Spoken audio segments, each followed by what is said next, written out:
Hey, how's it going, people? What's up, Tavon? It's just a day where I'm starting early, and yeah, I was kind of working on some fan art type stuff. Yeah, how's it going, Stoneheart?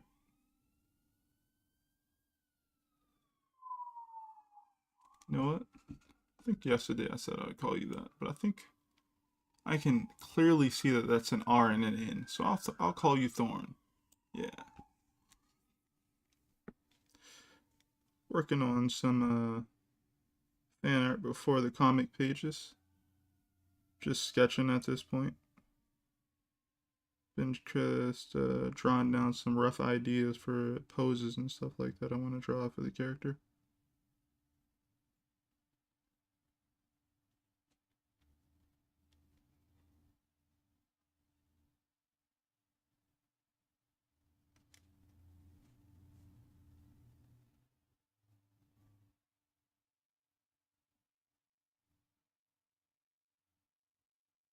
Hope you guys are doing okay.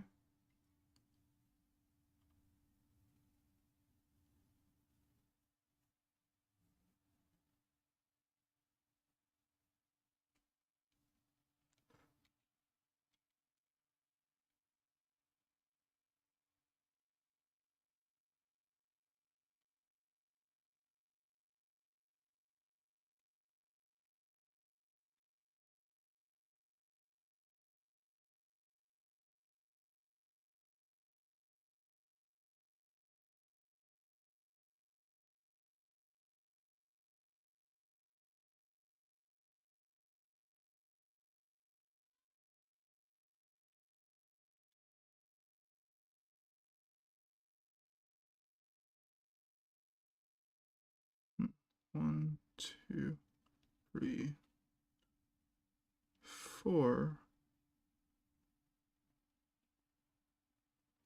And then she has these types of things.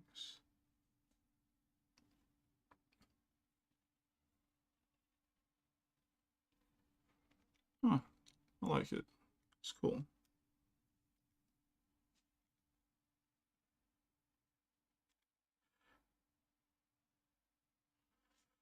Alright, everything else here is a little different.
But yeah, this is just some roughs for a character from Star Wars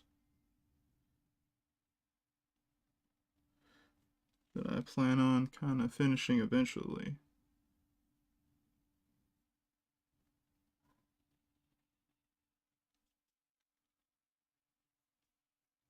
I think I still like that pose.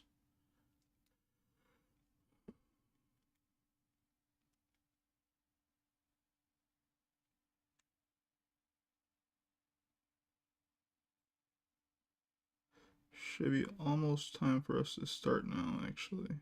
Let me check what time it is. Yep, right on time. Alright.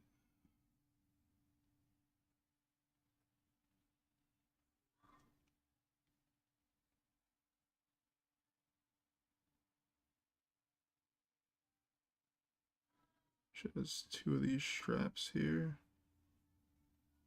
Should be a light source on the other side, so it produce the shadow here. All right.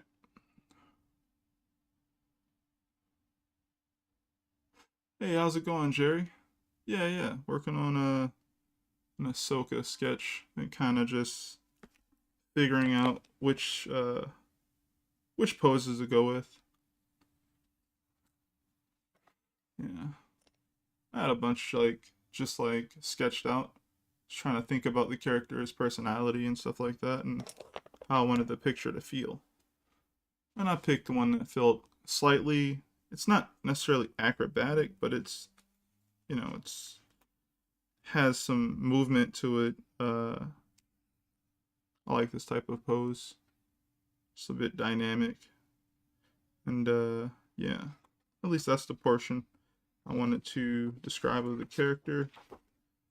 Doing some sketches of her usual poses and stuff like that in her face and stuff.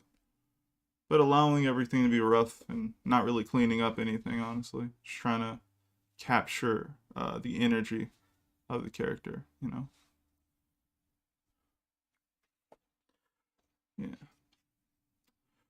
Alright. But yeah, earlier today I did figure drawing and whatnot. So that was cool.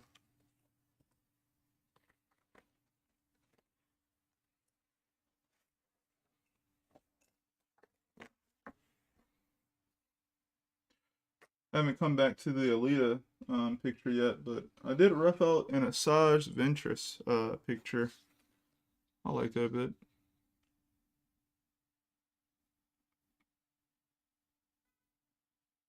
So one of the outfits she had on in the series. I'm gonna pick this type of pose. I think that could be cool. It's very rough, but I can kind of see through it and like pick out the shapes that I want. So I'll probably take this and like pick out the stuff that I want from it. Yeah, I like it a lot. She always had this really elongated head. She was like consistently like bald, but she was a dope character, and those things just help her stand out. She had these really cool cheekbones and stuff like that. Not a lot of people in like anime and manga, well, more so in anime, have like protruding or noticeable cheekbones actually. It's an interesting thing. There's definitely way more variety in manga. This was a couple days ago sketch I did of her while just practicing. That turned out okay. But yeah, she's definitely one of my favorite characters from Clone Wars. Yeah, Clone Wars was dope. Alright, getting everything ready. Move all these pencils out of the way. Yeah. Would have started a little bit earlier today, but actually just working on that venture sketch took up some time. I was enjoying myself, just getting the shapes and poses, getting some references and stuff like that for it. So it was pretty fun.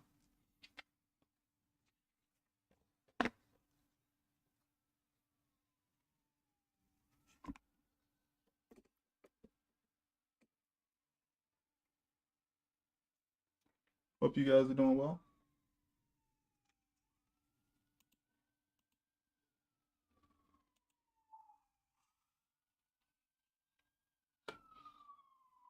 Alright, so here's the page that we made it to yesterday. Um, by looking through, well, actually not about this page, but I saw a page that I worked on previously. And you know how, like, if you work on something and you work on it really a long time, you can't really see the mistakes as well as you could if you, like, walked away from it and came back to it. Kind of did that. And I took a picture of something and I looked at it on my phone. And because it was smaller, I was able to see it better, see the overall what it looked like from afar type thing. And that helped me learned that the page that I did previously, which is this page here. Hold on. It's this page here. What I don't like about it is this shading here. Because from afar, we already have this guy. Let me zoom out a little bit.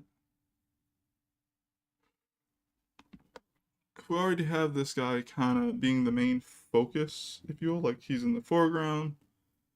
And we have these darker elements like, you know, this ominous or this hidden structure behind here, and everything else is in clear view.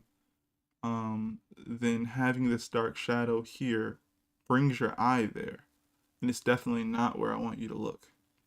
So I'm going to erase that shadow, and if I really want it to be darker, I'll use grayscale or something, but I don't want it to be competing with the actual most dark elements in the picture. It's not where I want to pull your eye to. I don't want you to go look in those trees or, you know, over here in this area. I don't want you to kind of like go around that area, you know. So I get erasing with that one. It's like, oh no, that's not where I want you to look. It's not gonna work doing that one.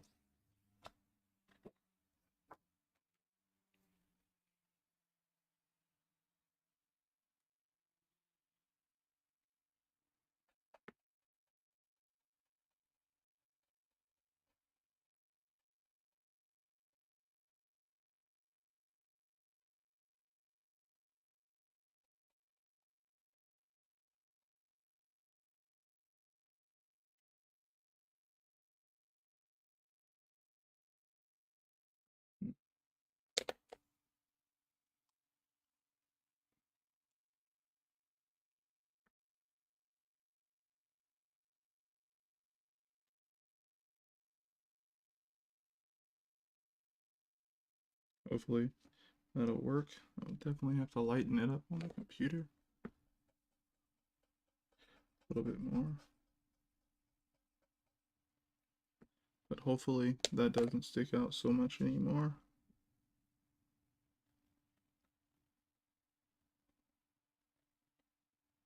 Cool.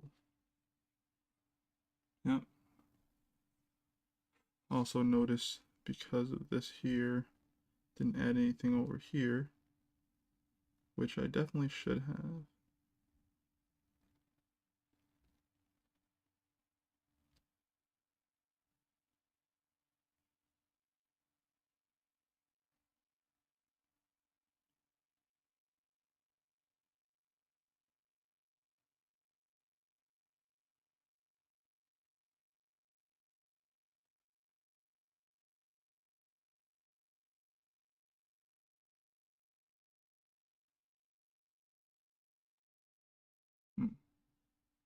All right. That looks a lot better.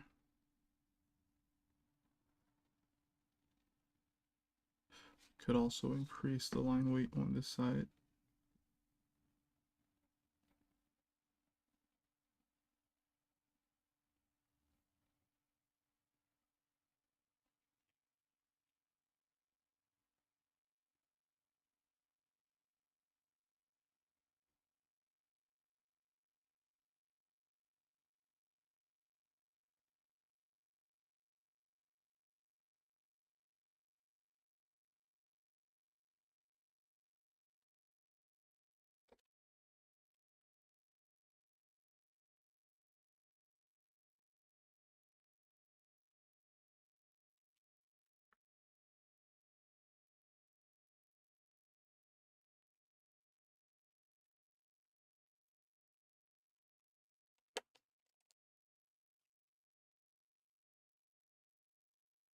All right. You know what else I noticed? I noticed that I've been avoiding placing the numbers on the paper for some reason. And my process is like, oh, well, if I put it there, it might be confusing for other people because I know that on the digital file, page 1 is actually like page 3. So uh, if we're going by that, then each page number, definitely for you guys' eyes, would be off consistently. Jeez, what's happening? Why isn't it leaving the page? Oh, probably because I have too much graphite on the outline, or the, what is it called? The mainly the edges of the kneaded eraser. That's probably what that is. Feels like it's almost just leaving marks now.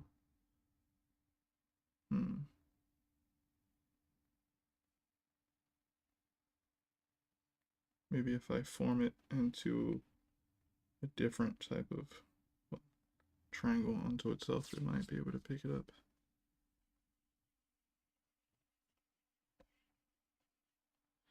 Basically, it does that. Cool. You also have the mono eraser.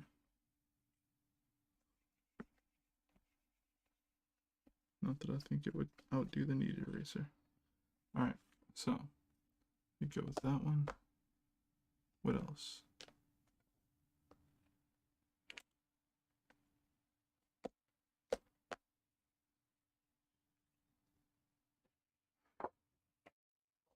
So that was just a quick one. Mainly have to go back on this and fix some things, like adding the people into the boats and everything like that.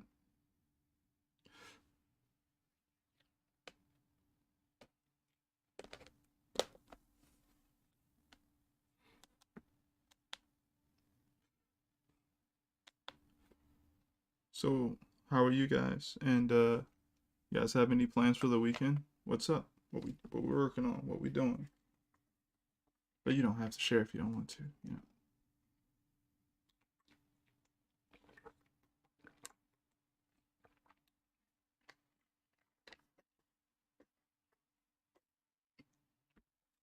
I'll probably be sketching out more possible characters for fan art and looking over pages and, oh yeah, scanning pages, because I probably should do that. Sleep, eat, draw, sleep. Oh, your favorite thing to do during the weekend. That makes sense. It's a pretty easy time to do certain things during the weekend.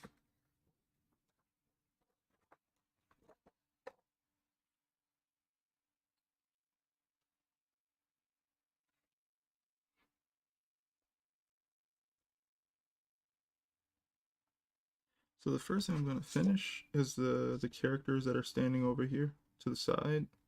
Just going to create some clothing. I'm actually going to come up with the clothing down here and then go back because this has more detail. Probably zoom in a bit.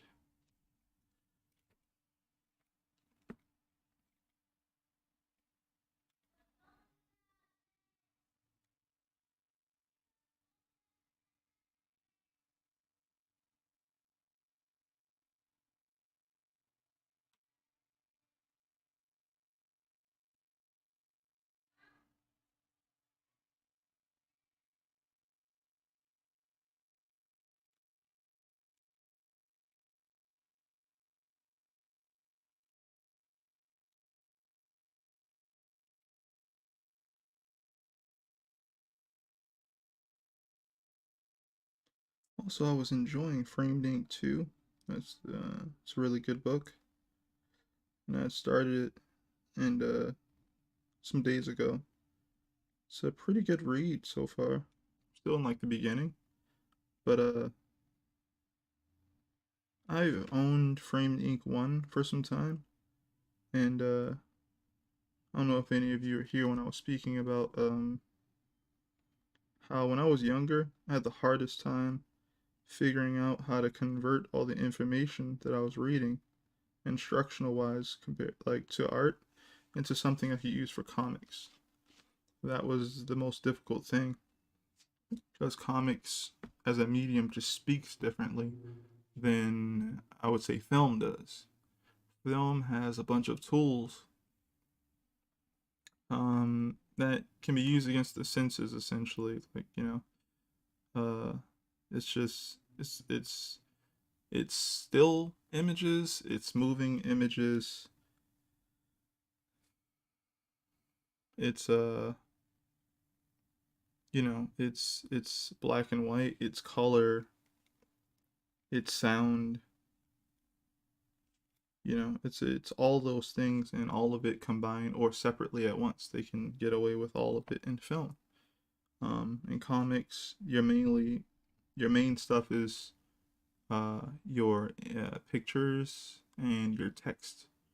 You know, that's what you got. Pictures and text. And sometimes you can have color, and sometimes you can have black and white, or grayscale, or both, or in between. But those are your main devices. Everything else is like panels. So I had a hard time figuring that out, but it eventually came to me.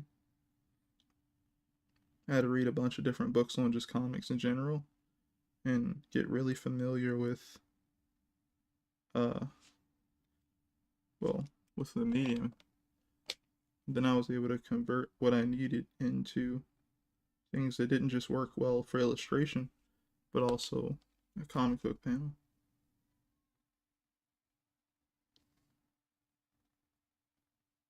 Because, comic book panels do not have to be illustrations.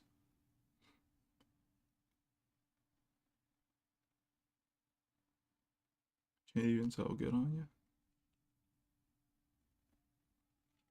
Hmm.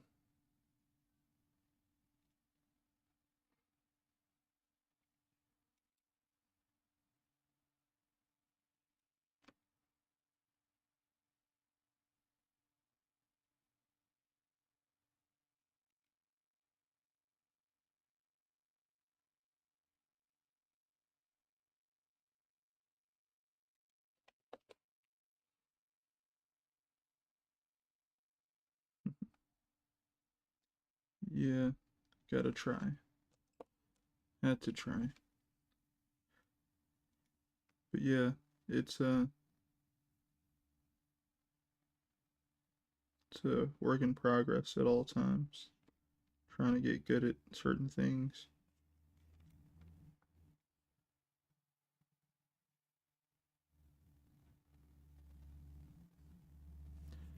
I think one of the best books on understanding comics is, well, Understanding Comics by Scott McCloud. And you read that one, and then you read Making Comics. I honestly feel like you don't need to read Understanding Comics unless you really don't grasp it.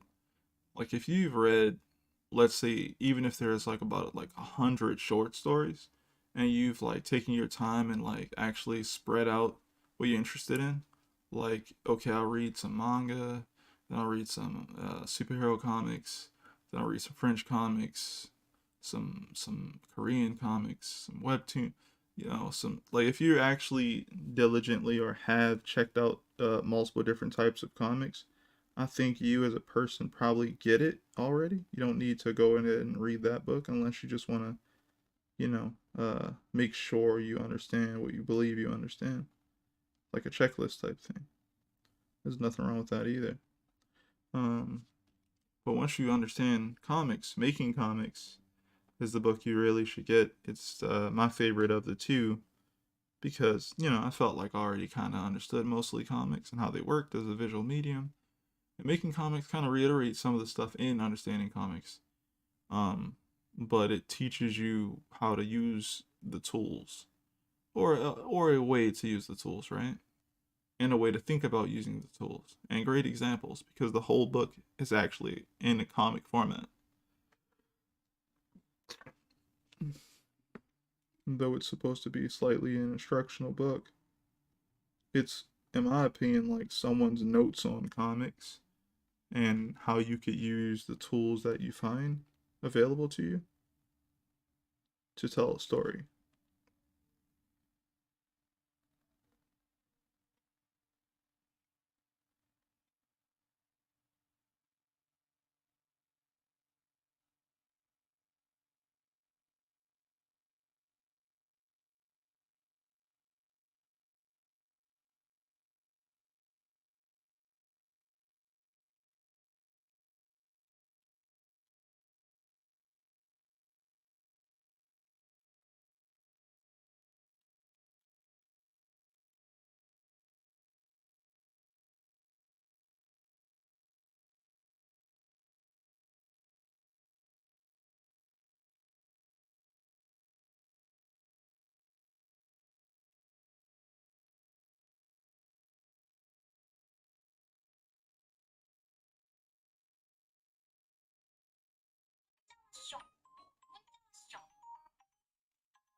Okay, we got a hat on this character here, black pants on that character.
Looking okay there.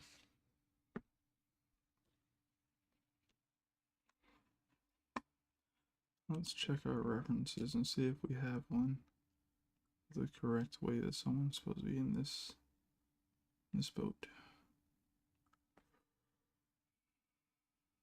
I don't believe we do. It's time to look up more references.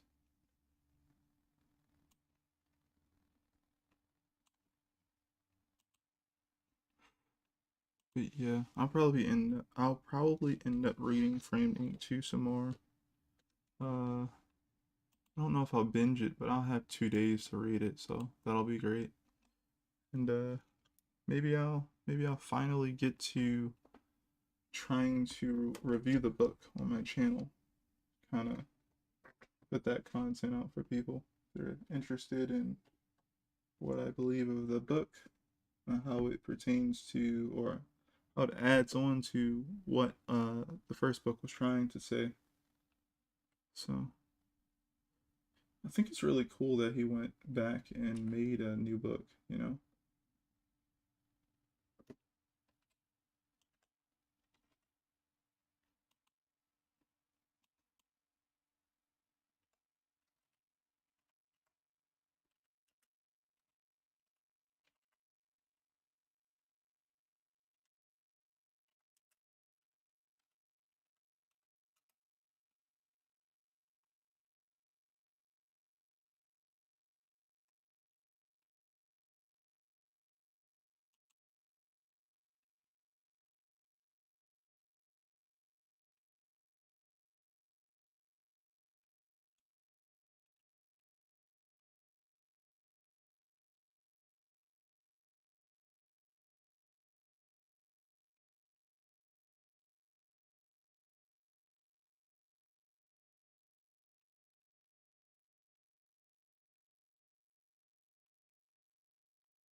Part of me had the image of someone operating the boat while standing up. I don't know why. I thought that just was a cool idea.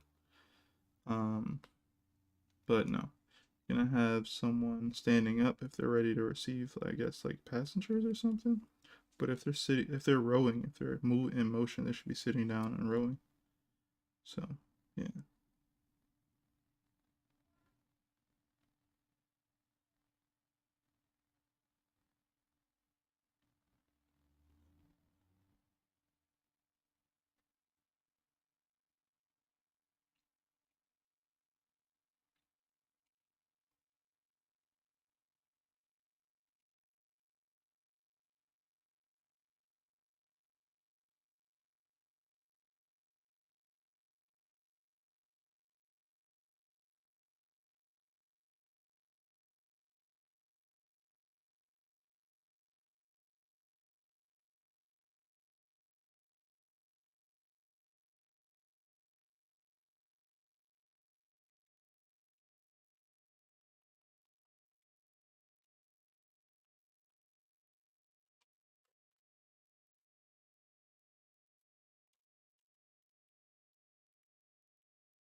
Decided to draw Ahsoka also because you were, and I didn't realize how hard it was to draw her.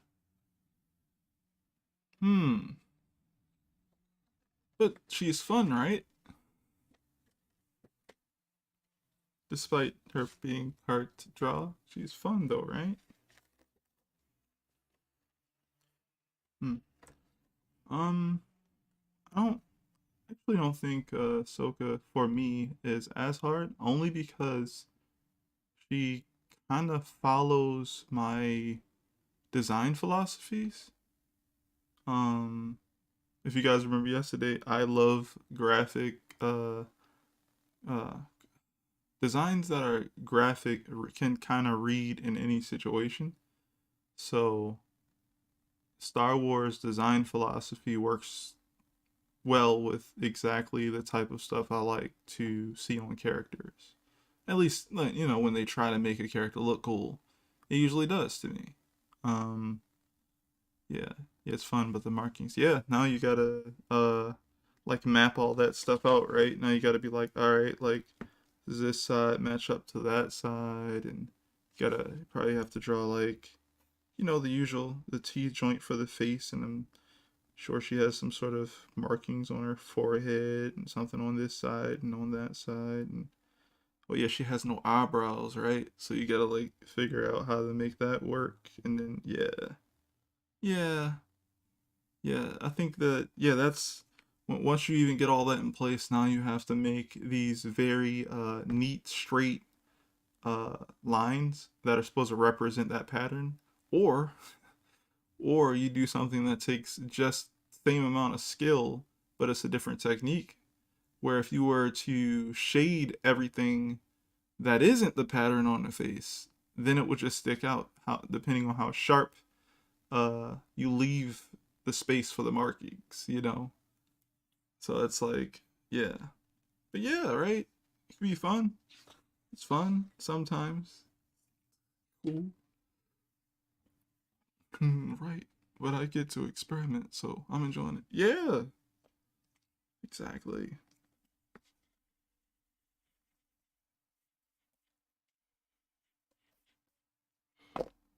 Experimentation is very important.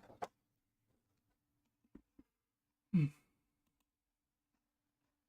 All right, so I'm gonna have this person with kind of like some loose clothing, like casual loose clothing that they're wearing. Uh, it should look like they can breathe well. Like if wind were to hit, they would be like fine, even if they were outside and working hard on getting people across uh, this area. They should still look like they're relatively cool. So maybe I'll give them. I don't want to give them shorts. I want to make sure they have like uh, their legs are covered, but their shirt looks loose. So I'm gonna try that.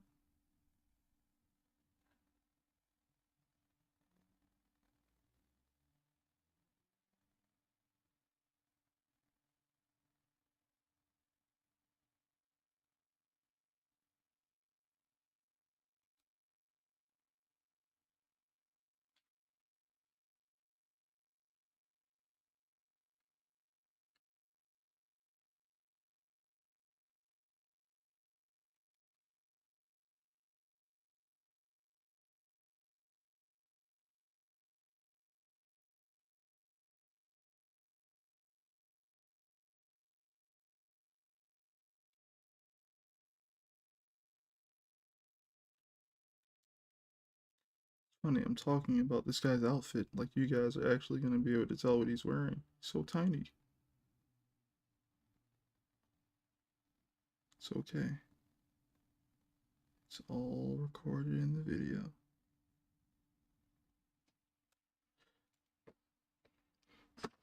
Now I can kind of.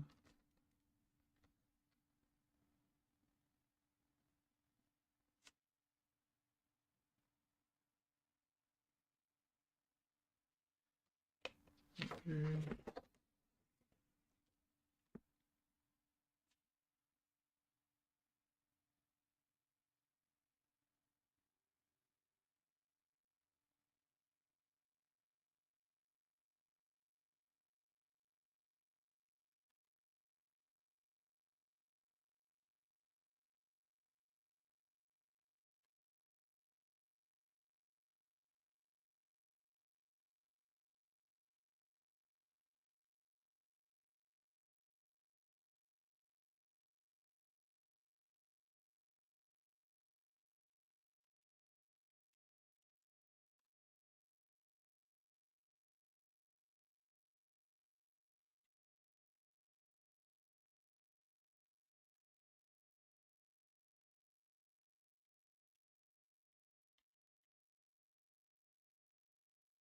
I wonder if you were rowing,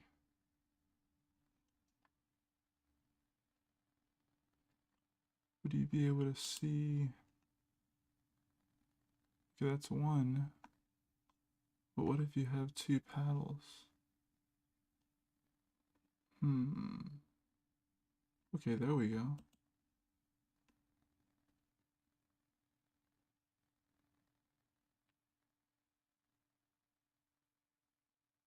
Yeah, I don't know if you'd be able to see the movement right there. You definitely have the waves going on from it. Okay. Oh, you got that.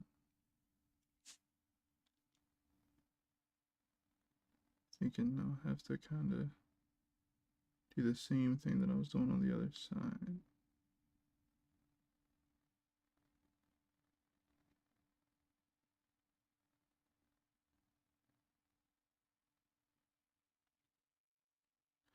I don't perfectly like it, but it's fine for what it is right now.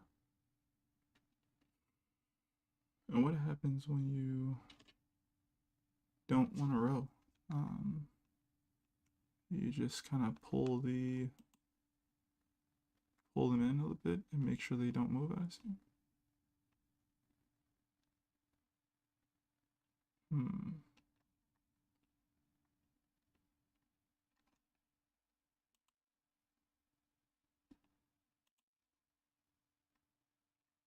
I think that's what you do. Alright, so pull this in. Gonna create this little thing here.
Hmm.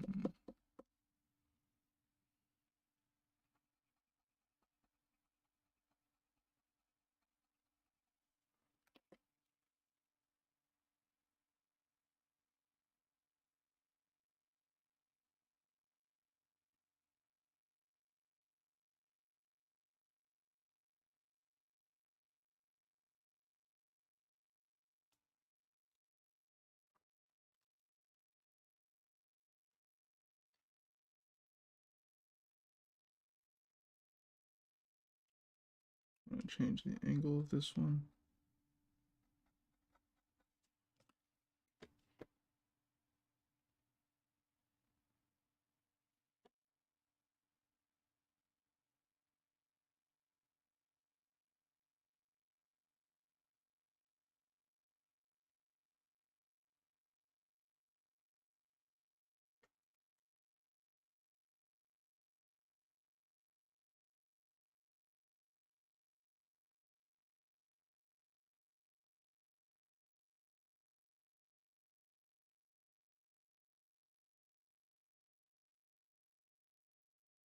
Okay.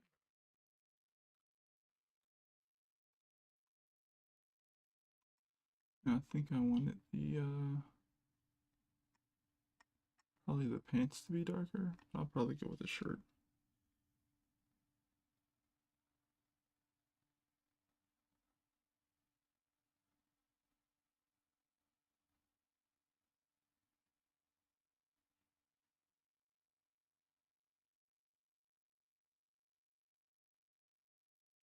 Alright, got people in the boats. Give this guy, I don't know, same type of shirt, I guess.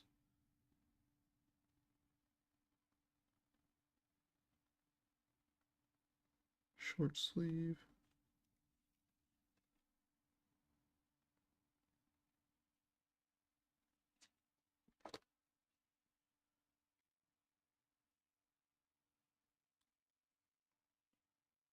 I don't want to draw anyone in the third one right there yet.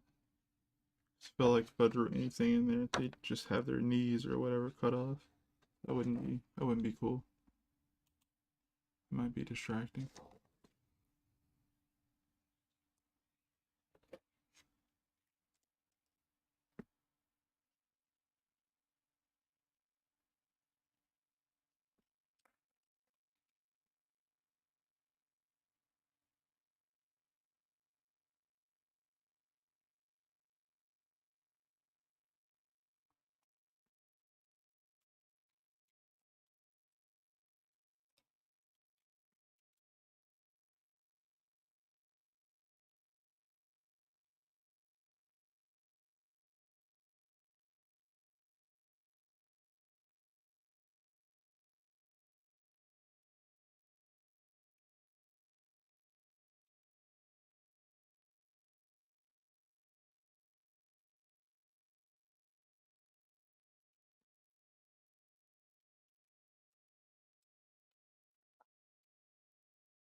Right. Now, lastly, not completely last, but looking at this water, and I know that it's something I wanted to do last, and still not satisfied with certain parts. So I'm going to look up. You know what? I haven't done this in a while. And I actually look at a reference from a comic because I don't do that very much anymore. But since I'm not very good with this specific type of thing, I'm going to look at it and see if I can take something from it and learn something.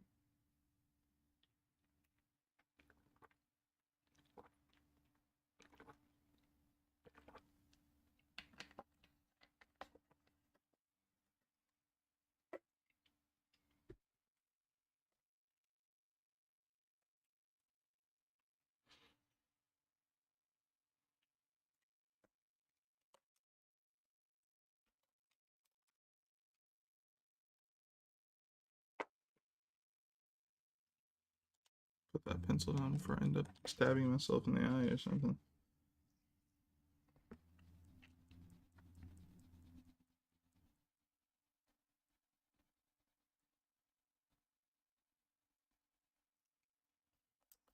But yeah, I'm also probably going to end up doing some painting over the weekend. Just haven't really been doing it as much as I'd like. Been just mainly working on comics and doing a lot of figure drawing and stuff like that. Figure drawing is very important, at least for me. And I think it can help a lot of people if you're not doing it. Doing gesture drawing when you can, doing figure drawing when you can, creating your own notes for anatomy, or at least also studying and collecting anatomy and notes and stuff like that. It's really good to help your foundational skills.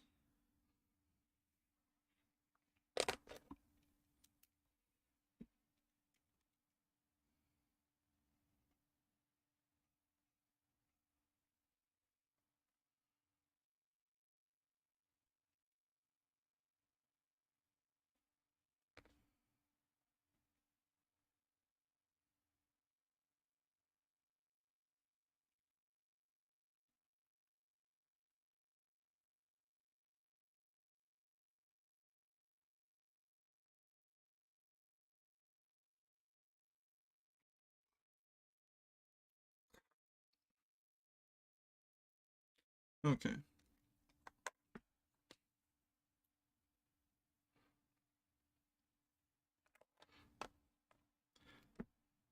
Interesting. It's interesting that. What did the underdrawing say? Exactly. So why didn't I? That's weird.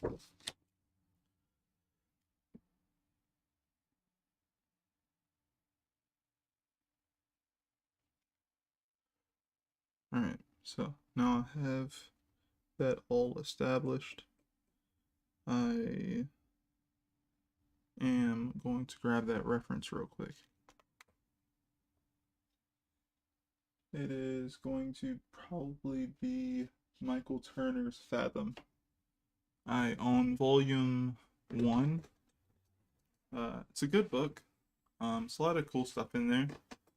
Depends on if you're into the way, I guess, Michael Turner draws.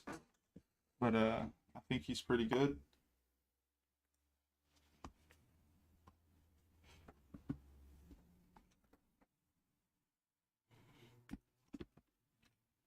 Won't take me long since the whole series mainly focus on the setting surrounded by water.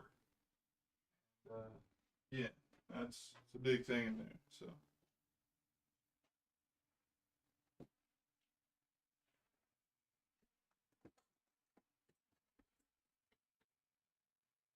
this is what the artwork kind of looks like.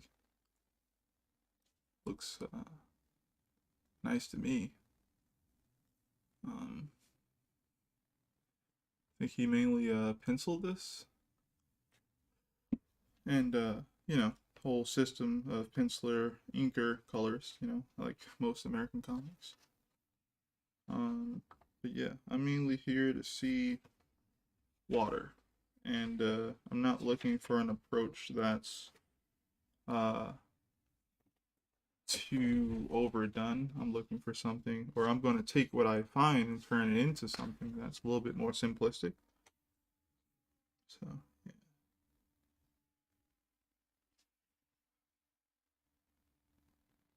Oh yeah, it's pretty darn cool. It's got like nice color work in there. Color work is nice. Uh, Artwork is well drawn. Let me move this and just, you know, I can flip through for you. You know what I'm saying? Artwork's cool. Too bad this thing really does autofocus like that. Let me see here. There we go. That's better. But yeah, it looks like this, right? Got these nice illustration, storytelling, and everything. I need to zoom out a little bit. I see. Of course. And of course, like most American comics, it's got that glossy paper. So, yeah. But yeah, looks good. Like a very quick flip through. Looks nice. Looks nice. I like the color work in there. I like some of the layout design, some of the technology and stuff that's presented. It's got some cool concepts and whatnot. And I kind of like how he plays with panels while telling the story. It's very cool. So here's something, I don't know if you're seeing it, but what Michael Turner is actually great at focusing the eye where he wants you to look. I would say. If the water is moving, he's gonna put in the work to make the water move everywhere. If the water is kind of like still and it only has certain parts moving, just like the one next to it, that's what he's gonna do. Where the colors comes in is he adds in these values and stuff like this. Probably can't see it. He adds in these values and stuff like this around it. And that's like how you get that complete image. But basically the line work was probably just like, okay, she's underwater. I'm going to create these curved shapes underwater to represent the oxygen or the bubbles that are rising to the top. It's going to trail down. You have the character almost kind of like in the center of the page. And you have like the fish and stuff around her and everything. But you'll end up back at her because everything kind of trails or leads you back to that character. It's a simplistic water approach since the water isn't moving much. And technically, that's exactly what I'm looking for, right? The only thing that should be in this water moving, is kind of like them paddling. Everything around them doesn't necessarily need to move. Um, doesn't need to. Now, just to check, I'll look again at these references that I have in front of me. Uh, but I think that already works when I think about it. Um, that means that I can kind of get away with mainly just doing that sort of approach and putting a small amount of lines, like some wavy lines here and there. Um, but mainly that should work by itself. And like, checking through after I've already made all the work and the layout and stuff like this is just fine. It works uh pretty well, I'd say. I wonder if they have any of his pencil work in the back of the book. I don't believe they do.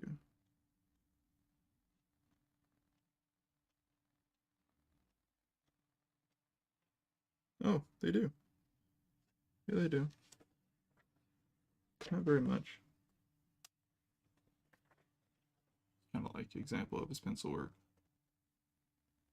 Uh, whenever my camera wants to focus.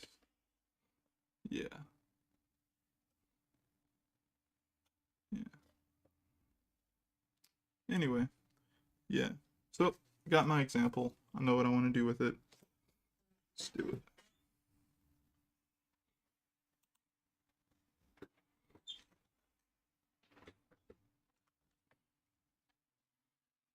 Alright. Jerry is retracting messages.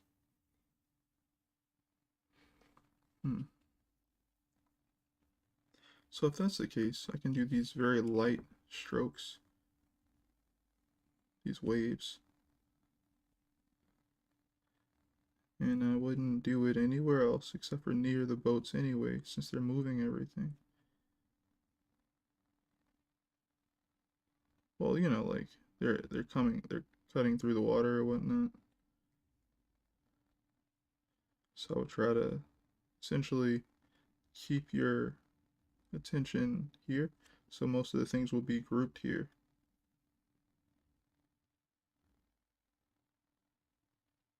I think that works really well.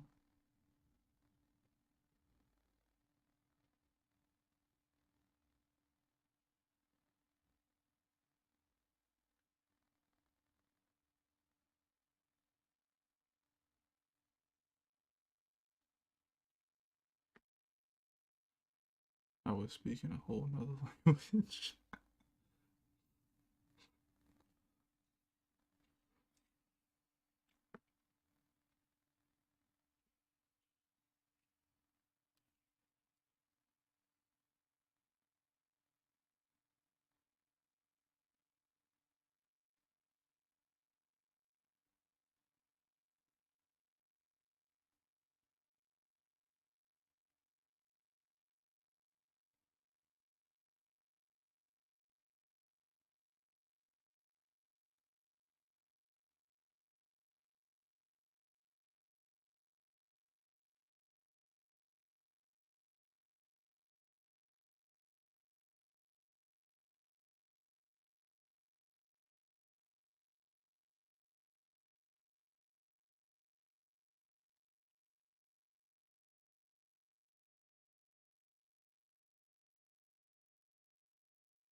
Kind of beefing up the line weights for like the characters who are standing on the surface, not on the water, since they should technically be in front.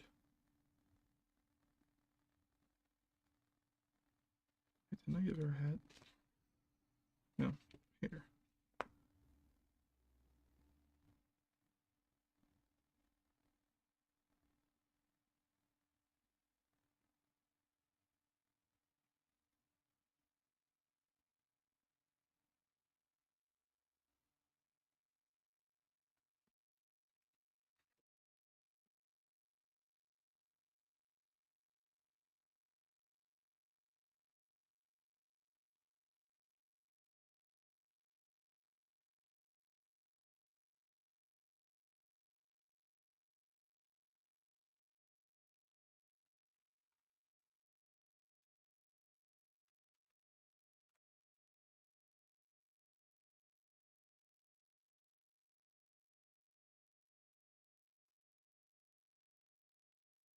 Alright, it's looking a lot more decent now.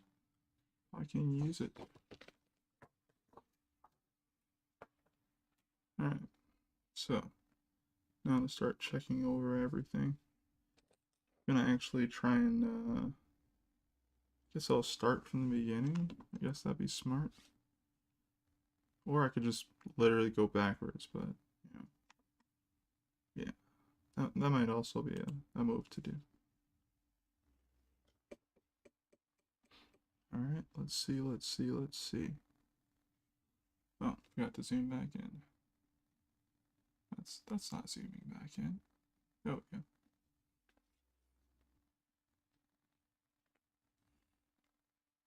Gonna bring up the file so that we know exactly what pages are what, so that there's no reason to get confused.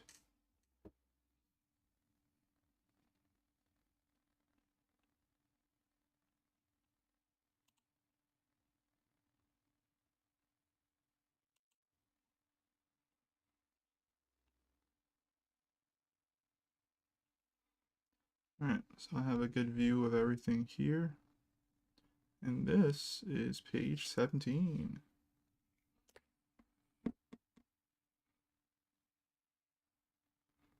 Looking for a random marker. I'll probably just use this right here. It's one of my new pens, but it'll work. I was wondering, should I use this?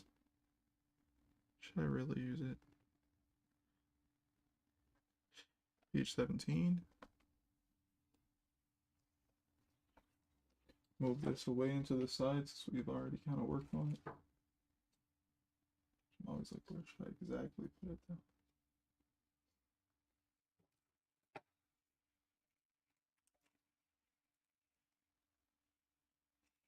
Okay, I know what that is. Cool. Alright, so that's that page. Page before that is this page, right? Yes, page 16. And we just kind of worked on this. Shouldn't be much to change if there is anything to change. Ah, I know what I would change, which is probably on the underdrawing, obviously. It would be where the boats are coming through or coming towards these guys. So, yep.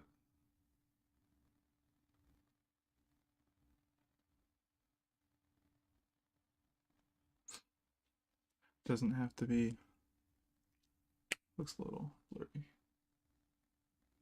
Doesn't have to be perfect or anything. It just has to make sure that we're informed about which page it is. So that we don't make any weird decisions and not know where we are.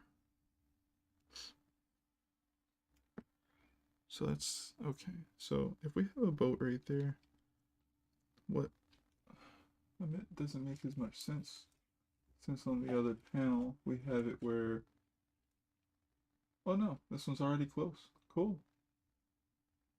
Cool. All right. We have one coming afterwards. That works.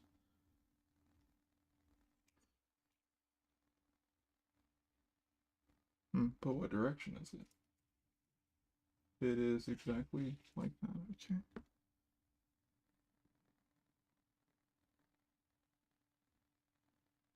Now, in the initial underdrawing, I believe that it's way too big. So I'm going to go ahead and make that smaller.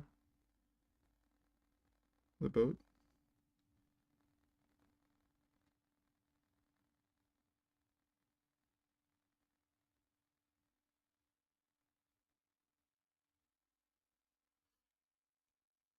I don't like the shape of that. It looks really funny.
Alright, and now we have to draw the other boat coming in.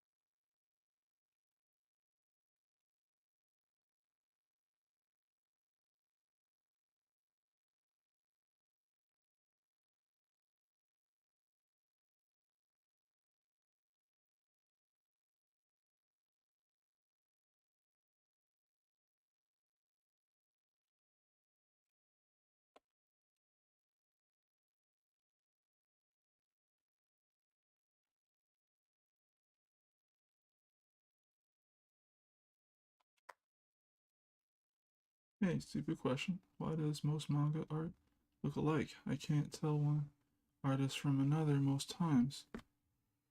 Hmm. I would have to say the reason why most manga art looks similar to you might be because you haven't exposed yourself to enough manga. Not just the stuff that they bring over to the States, but stuff that hasn't been translated over at all. Um, there's also the fact that sometimes what the author is attempting to do is very similar and in the same genre or demographic as what they were inspired by. So they may like shape their style to give off a certain type of feeling. Um, yeah. For example's sake, uh, a lot of people don't know that Fist of the North Star's illustrations are very close to, as far as like inspiration, very inspired by uh, Frank Frazetta's paintings. They have some of the same colors, some of the same arrangements, and stuff like that. No, bro, I'm talking since the 80s. Yeah, but like, well, just like, well, I would say that what I just said still works. It's just, it's just there's a bunch of things out there. I actually have seen. I know exactly what you're talking about. Definitely in like the shojo space. You know, if you're looking at that demographic and you're making comics for, I guess, young women or young girls, um, they are kind of emulating the people who they were inspired by. So they put a little piece of their inspiration and their upbringing into that. I would also have to say, making your setting consistently something similar to high school uh, is always going to be a thing because, you know, if everyone as a background artist is emulating the same style of background for, you know, Japan and the schools, it's going to be consistently the same setup. So it'll just fall flat because everything's trying to look like one type of thing. It's kind of like the whole system of like if it ain't broke, don't fix it type thing. Uh, that's what I think it is. There's a bunch of different types of manga out there. Am I up on Invincible? Uh, no, I am not up on Invincible. But my friend talks to me about it all the time, and I'm the one who introduced him to Invincible. And I know that it has a series out now on Amazon, and I think it's doing well. I think they dropped like 3 episodes. I haven't seen them yet. Uh, I own a volume of Invincible that I thought looked really cool, and I was at the store, and I like it a lot, and I tell people about it. But nope, I'm not as far deep into it as everyone else who's probably like way more into it. Ryan Otley is a really dope artist. So that's all I have to say about Invincible. It's pretty good. Um, but yeah, that's a good point. We should definitely talk more about that type of thing, honestly. Um,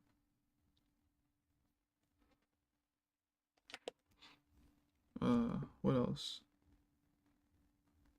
Cause yeah, I slightly agree, but then I also know like the closer you get to something, you start realizing that there are subtle differences. It's just there is a like a code to this, and not everybody's a genius. Not everybody has the help that everybody else has, and they don't have time to reinvent the wheel.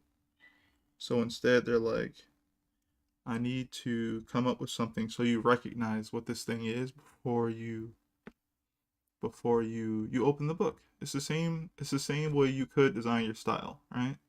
You're drawing a face and you're drawing a face of your main character you could literally tell someone that this is a shonen story following in the footsteps of certain things by literally designing a character with a mix of those general shapes found in those characters' faces, like how Goku's hair is really spiky and it's black. You got a black-haired character with spiky hair.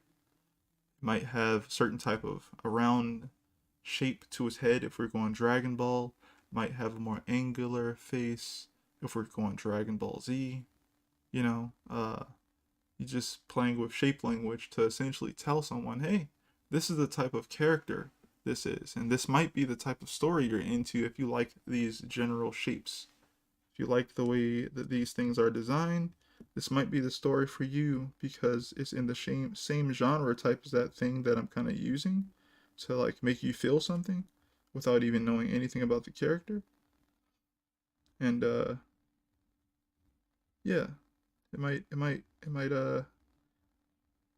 you might be able to get into this easier than some other people.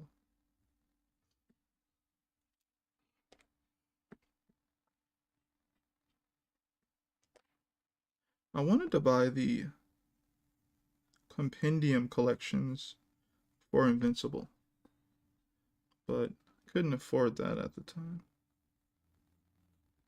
And yeah, couldn't afford that at the time. So I just didn't get it. But I think they put out like three.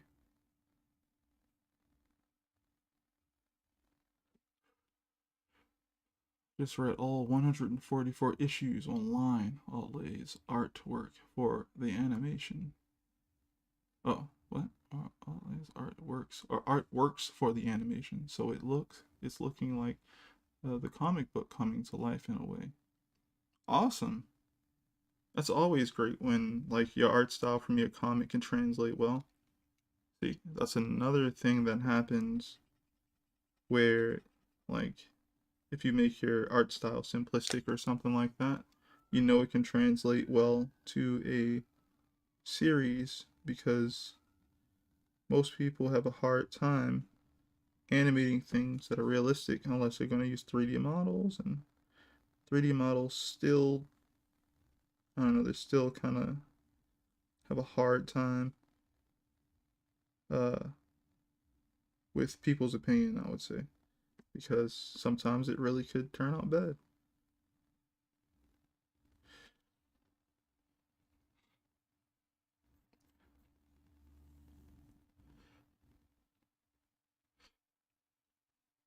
Got the two boats here, and I guess I'll have the other boat back here.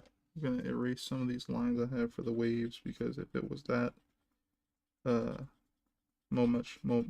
yeah, if there was that much momentum going on, that much energy flowing around in there, might be really hard to row through easily, which I guess could be possible, but not at the moment.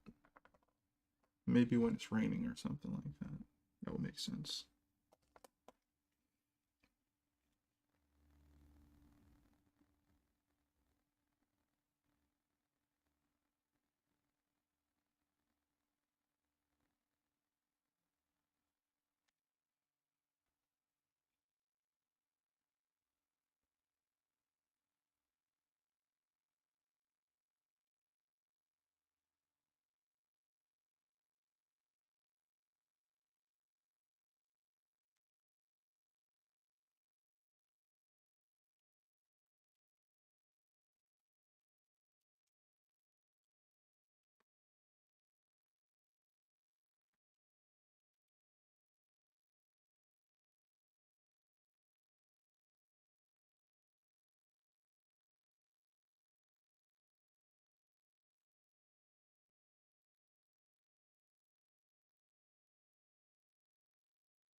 I don't even I've never seen an art style translate to animation before. Have you?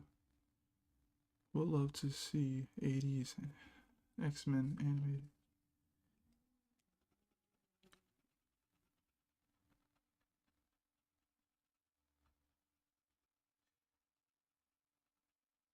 Well, again, the more realistic ones are harder to animate. Um, I've seen a bunch of things that are more simplistic uh turn around. Uh, most things in most things in the anime uh tend to have very similar art styles to their counterpart, and it's never like seen as a bad thing, I would say. It's very it works very well. Uh, I would say let's see. Full Metal, well, all right. Going back to 80s X-Men, I think it may be a little bit too detailed, you know? It has a bunch of really good decent anatomy, which means that these people or these characters are going to have realistic proportions all the time. They're, unless they're doing something like with foreshortening or forced perspective and stuff like that. Then you have the fact that like most animation, most animation doesn't play with thick line weights. They just don't. They just leave them alone most of the time, or have subtle thin changes here and there, not thick line weights. Then you add in the blacks in there, like the fill-ins of like bold lines, and yeah, it's a lot harder to do something like that. Closest I've seen of anything getting like on that level consistently would be the movie called Red Line. And yeah, it may seem a little off to you because it's not like X-Men, but like if you just look at some of the techniques that are being used, you know, like consistent black uh shading, um texture, detail, lighting, and that looks good all the time, you know. Like what's another movie with like really decent proportions and amazing animation, like Akira, Ghost in the Shell. These movies cost a lot of money to make. Akira took 7 studios, for what I remember, to produce, and all those studios went bankrupt, I believe. So it's a very costly medium. Very costly. Costs a lot of freaking money, a lot of resources, a lot of people.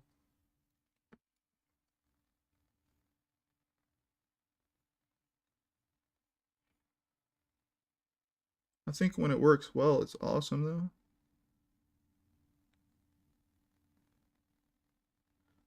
But I definitely seem to. Well, I do. I produce. I definitely enjoy comics more. Um, but there are some animations that I've always come back to.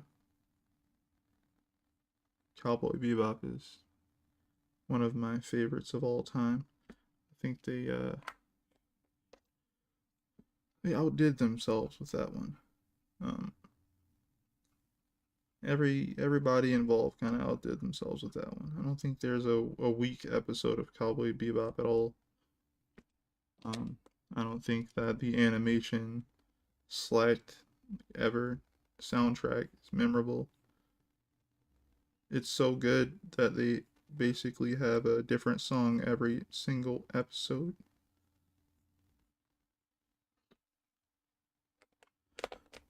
Oh yeah, and going back to the point of like, more realistic proportions is just hard to animate.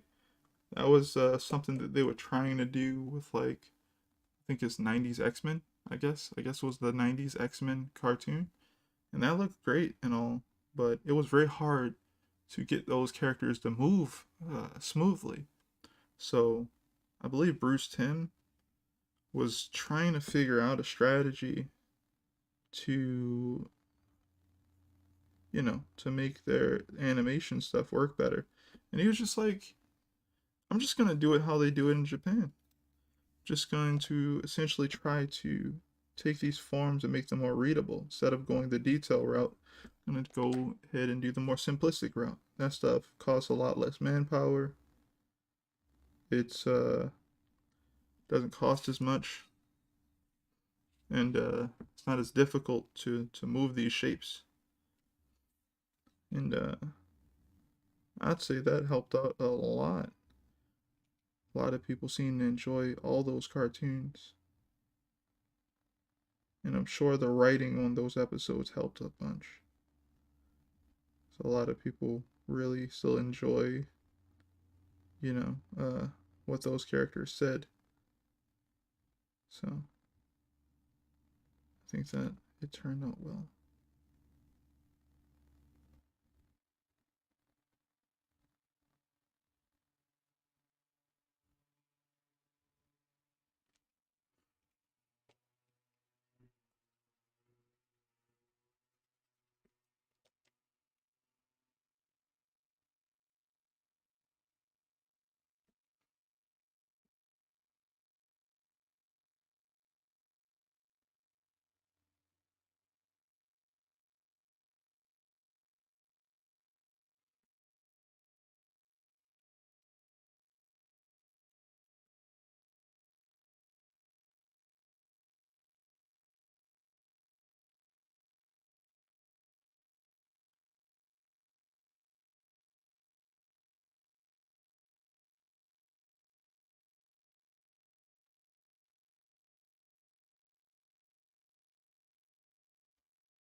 Hearing Ghost in a Shell from the 80s, the best. You'd think with computer processing power, they could step up the game, do a Cowboy Bebop art style, detailed and dynamic on a weekly basis.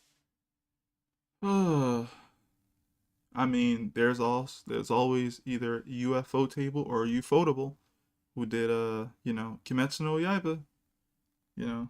Um See, that's oh man.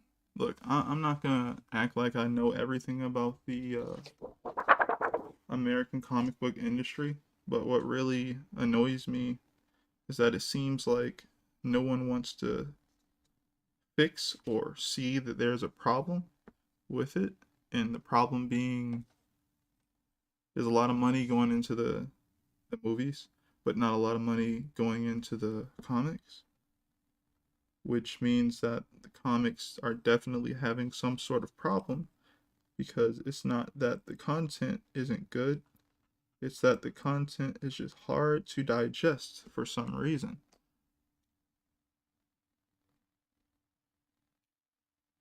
Yes. Flapping paper noises intensified. And it's like me and my friend, you guys have seen him come through. He goes by Crocodile, and we talk about the problems with like the comic book industry a bunch, and it's just like no one's trying to fix anything. I mean, yeah, it's Hollywood, but like, just think about like a Marvel movie talking about a character uh, that not everybody on the globe knows about, but uh, most people in America probably know this character exists. This movie can make over $1 billion and produce new fans, get people who didn't know about the character into the character. And it seems like comic books are having a hard time selling 2 million copies of Superman or Batman every year. And that's just like, that's different. And what I would say to that is like, yo, we don't have a shortage of readers because people here are reading things online. They're reading webcomics, they're reading manga, some of them are reading comics. And if they like it, they'll buy it. But if everybody's thing is like, I wanted to get into, insert character, but it just was too confusing. I didn't know, should I read this story or that story first? And I went to the bookstore and I asked the clerk, which one should I read? And they don't even know because there's no literal order to Batman. And they keep restarting them and no one knows what order to read. It's like, Well, why would I want to freaking pick up anything in that section? I'll go to the manga section. Why? Because all the books have numbers on it, and the freaking numbers matter. Not all these other stories and stuff like that that just have nothing to do with what's canon, and then when you find out what's canon, they reboot it. So it's like, does it even canon anymore? It's like you don't have to deal with that. You just go to the bookstore, see the books on the shelf. They have a number, they have covers, you buy them. Manga has not delved into that problem yet. It still understands that that's where it's getting all its money. That's how the creator is going to get the money. So the creator can create more content if they want to. Most people that watch comic book movies don't read comic books. Yes, but there's a higher chance of them reading comic books if they fixed comic books. You go to a Barnes and Nobles right now. If Barnes and Nobles did survive wherever you are, because my Barnes and Nobles, which was my favorite place to go, uh, has closed down. But if we go to a Barnes and Nobles where you are, and like you go there and you go, okay, I'm gonna check out the comic book section. We like 15 different types of Batman, Superman, Wonder Woman, Spider Man, and you'd just be sitting there like, okay, I can't do all this work to figure out which thing to start from because I don't know. It's like, well, read the new 52, and you're like, okay, I guess I'll read the new 52, and just know where to start, where I should really start, because it just feels so confusing. I don't know. But since no one's literally cleaning up that part, that section in the bookstore, it's just books thrown everywhere, honestly, in no considerable order. People just, I don't know. It doesn't feel very cohesive. You take all the guesswork, you go over to the manga section. It's like, even if One Piece like has finally hit over 1,000 chapters recently, right? But there's way more than 1,000 chapters of Batman and Superman and Wonder Woman, I assume, of Wonder Woman, right? But at least you don't get confused because you know exactly where you are. You're like, this is volume 28, and I have such and such amount of volumes left to read. And I can just go forward and know that whenever this thing ends is when it's gonna end. The art's not gonna change. I'm not gonna have a period where I like this story, but I don't like the art so much. Or I love the art, but I don't like the story so much. It's just gonna stay consistent until, you know, yeah.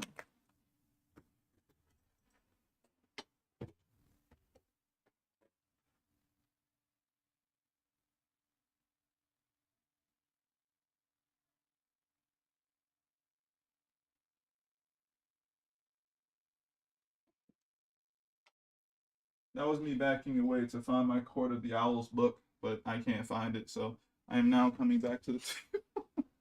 But yes, I like that one. I bought it. Court of the Owls, Greg Capullo. I dig his artwork. He's really good. Yeah. Let me go ahead and mark the number on here. But yeah, like, okay, here we go.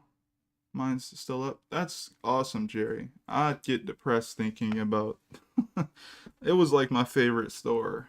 I just, if I wanted to buy a book, I'd rather go to Barnes and Nobles because I could like hang out with a friend there and talk and then buy a book and be like, yeah, that was cool. And now it's gone. And everything downtown is super expensive in Baltimore, at least for my taste. So I don't really have a reason to go downtown anymore. It's, yep, that's how I feel about that. But there's other Barnes and Nobles in Baltimore or around the area. I just have to travel a little bit more, live closer to that Barnes and Nobles. But it's not there anymore. Yeah. But Batman and Superman has been around for 100 years, of course. You don't know where to start. You can't start at the beginning. Best new Batman card out. Um,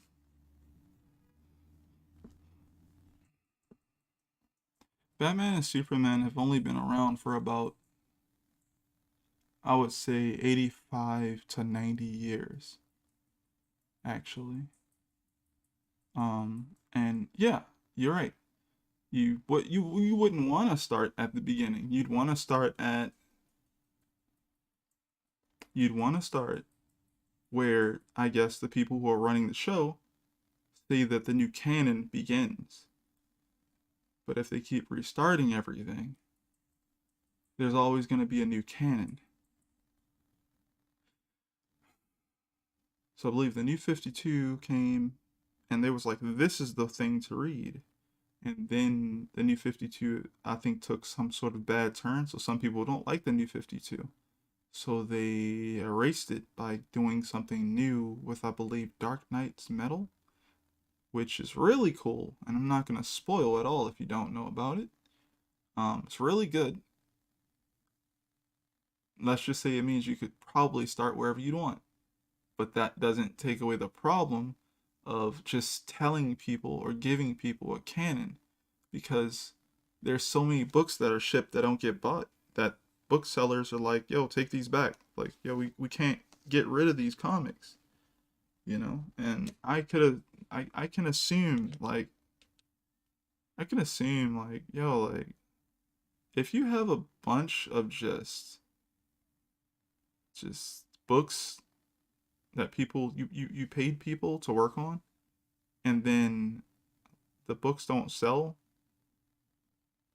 and knowing how people get hired in the industry and how they get hired in waves, I can imagine that just isn't working for the artists or the writers in the industry, because the products they're making aren't selling as good as they probably should. And then everyone's trying to ride the train of the comic book movies, right? But the comic book movies don't seem to be fun bringing in money into the comic books, it seems. And that's crazy to think about, because I don't think manga has that problem. Um, it's one of the good things about manga. Everything has good side and bad side. But that's one of the good things about manga, is that when they find, or when the creator, my bad, when the readers find out you like a series, they know they're gonna buy it. They're like, I'll buy this. It doesn't take a bit, it's not a long series that's been out forever. It hasn't been out for 80 years. You know, the books are probably relatively cheaper in Japan. I believe they cost between, I think it's like $4 to $6 maybe in Japan, something like that. So it's very cheap. Can buy a whole series. That's how Kimetsu no Yaiba sold over 100 million copies in a year. Imagine selling 100 million copies of a book in a year. I have no idea what that would feel like. All I know is that Batman and Superman, it it it, it can hardly sell 2 to 3 million copies in a year. Kimetsu no Yaiba gets a great animation. People go out and buy it. They make $100 million in sales, even if they only made, let's say, $2 to $4. Let's say they only made $2 off of each book. They're looking okay right now. Oh, and the series is over, so I don't have to produce it anymore. It's done, and that's why it's selling like crazy. And the movie is breaking records for whatever reason it is. I don't know. Said new canon is crap. I don't know. I thought it was pretty cool. Doo 52. That's funny. That's a good one. Doo 52. That's a good one. Comic books are pamphlets for movies now. Yes, they are, unfortunately. And $4 for 20 pages, I stopped buying.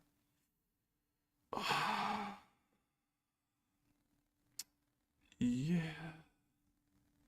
But they're colored, right? They're colored. And, work is good. I don't know. Yeah, all that stuff went up. Um, I don't, I can't say much about that. The whole thing is, if I like something, I'll buy it, right? That's my main thing. Um, Back in the day, manga used to cost $7 to $10 a pop. That was not much money, and I would get around 200 pages worth of content. If you liked fights and cool fight scenes, and you had a Dragon Ball or Dragon Ball Z manga in front of you, and you could buy like a book or two, like, or buy a comic book which was going to just mainly focus on plot, and even if it had a fight in it, the fight was going to be over very quickly and be done. You probably picked up the Dragon Ball Z. I don't know, depending on what type of person you are. I would pick up the Dragon Ball Z because I wanted to learn how to draw better fight scenes. I liked fight scenes, and seeing them done well in comics was not something I was used to. When I was younger, I had more of the opinion that you had, Brian, where you see some manga, and you're like, why do these things look the same? I was looking at comics like, why do these things look the same? Why do these things have the same approach? I was looking at comics that wouldn't show any type of uh, violence, probably because of how violent things got in the 90s, honestly. Like before I was consciously reading books, like I was born in the 90s. And then I skipped that phase and I seen what people were making after that, and I was just sitting there like, I wonder why no one will freaking show anyone getting actively punched in the face, or why they skip around during the scenes. It just was a popular way to tell stories like that. It's like guy stands up uh after getting punched, instantly is trying to trip the character.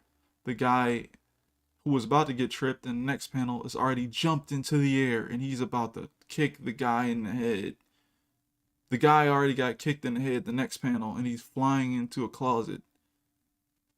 It's like, okay, like, like your brain has to kind of uh, fill in the gaps of what happened in between the panels that they chose to show you. There's a word or name for that type of panel to panel action. I don't remember it right now. I believe it is actually I believe it is action to action. I could be wrong. The other one is moment to moment. I believe moment to moment is literally like moment to moment stuff is what you see. It's what you would see in a really well done manga. And I can only say really well done because not every manga artist draws the same type of scenes. There's definitely skill gaps in this type of thing. I believe Kishimoto, who drew Naruto, was good at this type of thing. I believe that the guy who drew Akira, Otomo, was great at this type of thing. And of course, Akira Toriyama, who worked on Dragon Ball, was great at this sort of thing. Um,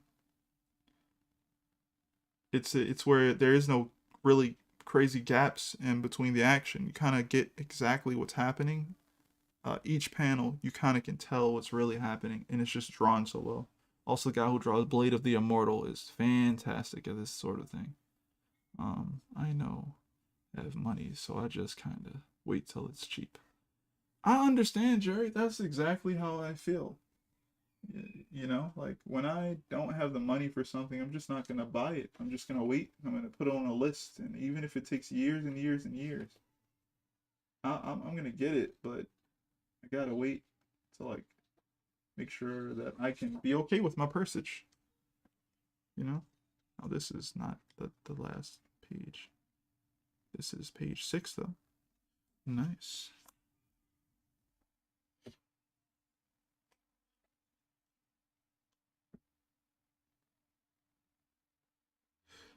But yeah, Brian, I actually like the stuff they're doing with Wonder Woman, with the new McFarlane. Hold up, let me see it. McFarlane.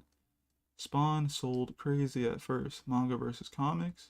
I never knew there was a war going on, but it was. Manga might be winning on paper. Comics devastates in cinema, even with racism. Even with racism? That's an interesting thing, even with racism. No, there's not a war going on, but I mean, there could be, right? Um, let's see. Yeah, cinema is killing it, right? But not helping your main, if it's not helping your main thing, is it really helping that much? Who's winning in that scenario? Like who? Could you say the fans are winning? The people who watch movies are winning? Like, I guess sure. But if the guy who created the thing isn't making much money from it, how can you say, hmm, put it this way. If manga starts to produce live action versions of its stuff and that stuff does well, even if it does a fraction of what the Marvel movies do or the DC movies do, the people who become fans of that content will then reach back and probably buy volumes of that person's content, which will help that person live and create more content. If this happens in comics, it's just the people who worked on that movie, who produced the movie, who hired the people to work on the movie, who get paid. And then what happens with the comic book run that made it popular? Does it sell that well? No, it does a little better. That's about it. Hey, how's it going? Cadence?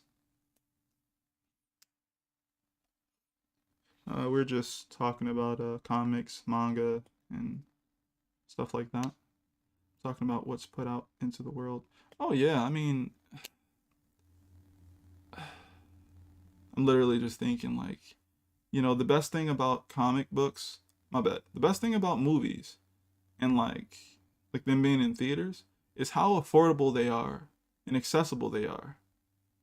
Like you can go to the theater and just chill with your friends and watch something, and usually it's not as confusing as having to figure out where to start somewhere because they usually do a good job these days um introducing the character to you, you know which is why I think manga is looking for a way to get more into live action because they know that just helps with the recognizability of the character overall.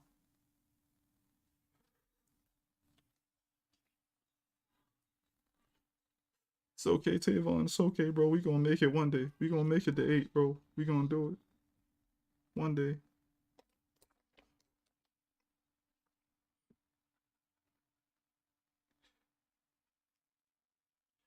But yeah, I really like both. It doesn't really matter if it's manga or comics. I like superhero stories, and I like manga as well. There's definitely problems with both industries. When it comes to comic book movies, manga has a different history, but it's still comic illustration, but different. Marvel movies are separate from Marvel comics, and the comics Aquaman is still blonde. Hmm.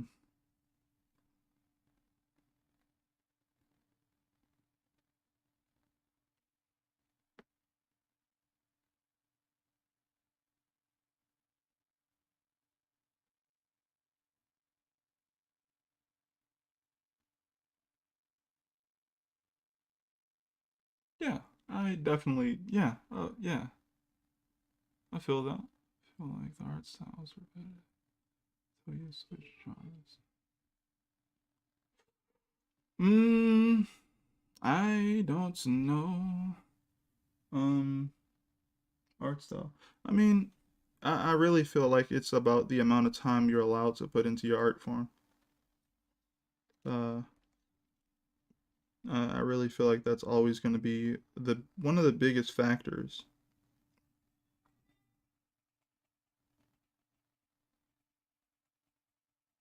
because that's going to curve your art style to how you operate with deadlines with it, right? The more detailed you want to draw your stuff and you have the ability to, it's like, okay, cool, but can you fight the deadline?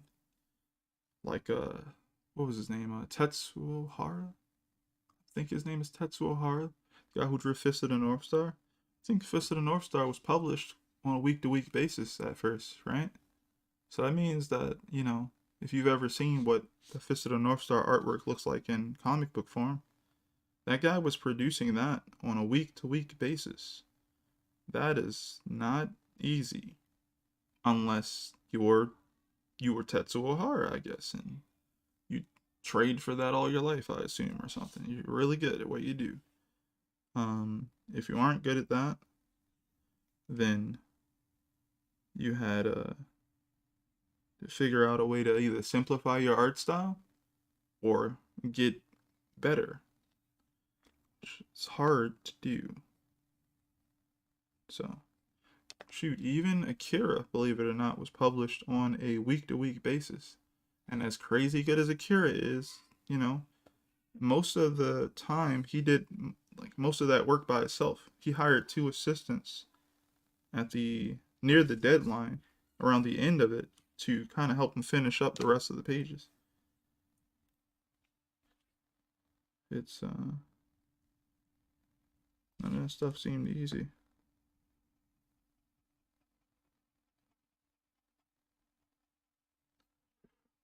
Alright. See, now you understand the big beef everybody has. A guest Stan Lee. He was a liar. He took credit for everything. Jack Kirby is the king of comics. No Jack Kirby, no Marvel. Period. The only character Stan Lee created was Stan Lee. Yo, that's cool though, right? Just saying that at the end, the only character Stan Lee created was Stan Lee. Because Stan Lee is a very popular character, if that's the case. He's very popular. You know what else is interesting? I think that comic books benefited when Stan Lee was alive because they could kind of use his character to market to anybody. He's this very approachable character. He's a very approachable guy who's always had ideas and stuff like that, right? Could do no wrong. And now he's gone, and Marvel and even DC doesn't feel as cool, in my opinion. I don't know, something about him being gone now kind of feels weird, because now you're left with the guys who were in the background the whole time. Some of those guys weren't very nice. Some of those guys did some messed up things, and we live in a world where you can finally speak on those things, and you know, it can be discussed and talked about. Because back in the day, it was just a normal state of affairs. And people just had to deal with it and be quiet.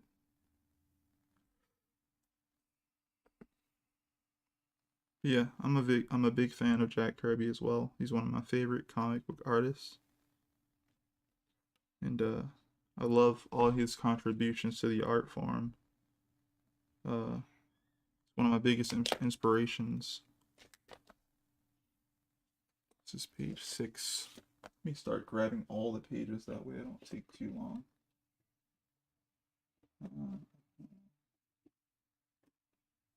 Could have sworn I had more pages right here.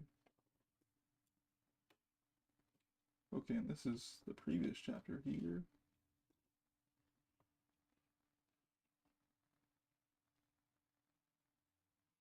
Alright, Jerry. I'll see you later.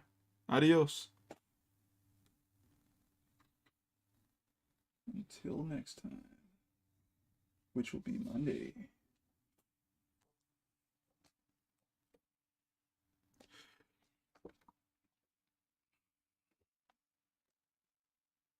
Actually, I'm gonna put these back over here. That way, nothing happens to them.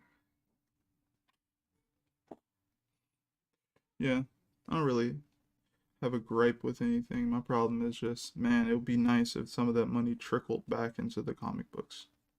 That just would be nice. Like, imagine you work really hard on a run, writer or artist, or both. And then, you know, cinema goes, yo, we want to use this. And you're like, word? Cool. Like, you know, they pay you maybe like, I don't know, they license it from you or something like that. But that's a character. They're not going to license from you the idea if they already paid your license for the character. And whatever, like you don't own the character, so they pay Marvel or whatever. Yo, we wanna do this run for this comic. I don't know, it could be anything. They go ahead and run it. Mad people like it. They go out and like it, and they get a smallest boost in sales in comics, if at all. And people go out and buy the video games. People buy the DVDs and the Blu-rays and stuff like that, but they don't go into the comics. And I think that it's mainly because the comics feel so unorganized. What does Stan Lee's assistants or background people do? What I meant by people left in the background is like literally the people that you didn't care about. It's kind of like how Mickey Mouse kind of is the mascot for uh Disney, right? But then if Mickey Mouse were to go away, you'd start seeing people. So like Stan Lee is a guy who is a character to some degree. But then there's all these other people that you probably don't even think to like pay attention to, like the actual people who run the show. They're the people who run the company. They're the people who fire people. They're the people who do stuff that's just behind the scenes that people don't, they keep on the hush hush. And since you have such a nice figure in front of you, you don't think about that stuff. You're just like, oh, look, it's Stan Lee. I love Stan Lee. He's great. You know, he's done all this stuff. It's like, yeah, he helped a lot of things go through the pipeline that maybe would have had a harder time going through if he wasn't there being the character he is. He also generally could have been a great guy, but also there's other people who did a lot of work as well, you know, who don't get that light shine on them. But he always did try to put Jack out there. And man, I wish Jack State was alive while Stan was getting all this credit, because I honestly think like they're one of the greatest duos. If they got together and produced something, it's probably going to be a good idea because of how they worked off of each other. Stan Lee did not draw. He is not an artist. Yeah, but he's a writer, and even if he created the overall outline or synopsis for the chapter, Jack would read the synopsis, change it the way he wanted it to be, and then Stan Lee would have to go through and write in the dialogue that fit the story. So it would be a derivative of his story, but that's what, that's how they worked, and that's why it worked so well. That was the quote unquote Marvel method, because it allowed the artist to kind of like draw and go as far as they wanted with the imagery while also having a plot. Whereas though I believe in DC it was plot first, writers first. We write the story, we nail it down perfectly, and we give it to the artist, and you have these things go off of, and then you work to finish that story, just like that.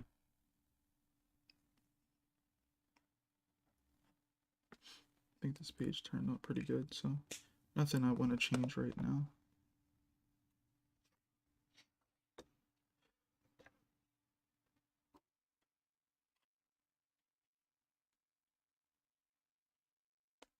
I'm gonna add those clouds in digitally, so that's fine.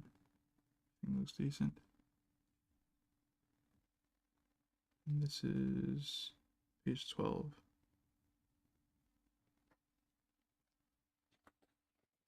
This is page 13.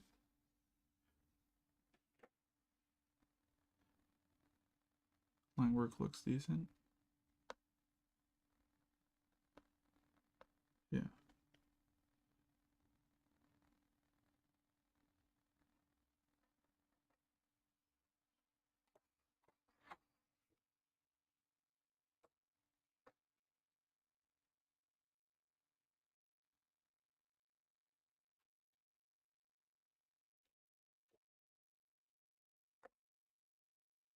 Kirby went to Timely Comics, which became Marvel. Stan Lee was 14. Stan's uncle owned the company. Kirby saved them. They robbed him.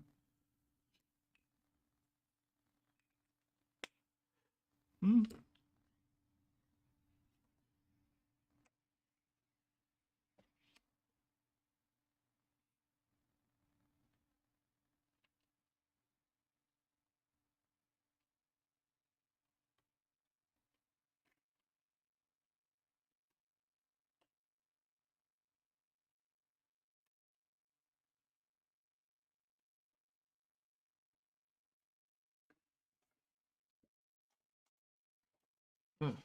Now which page is this one? All right, this is page 5.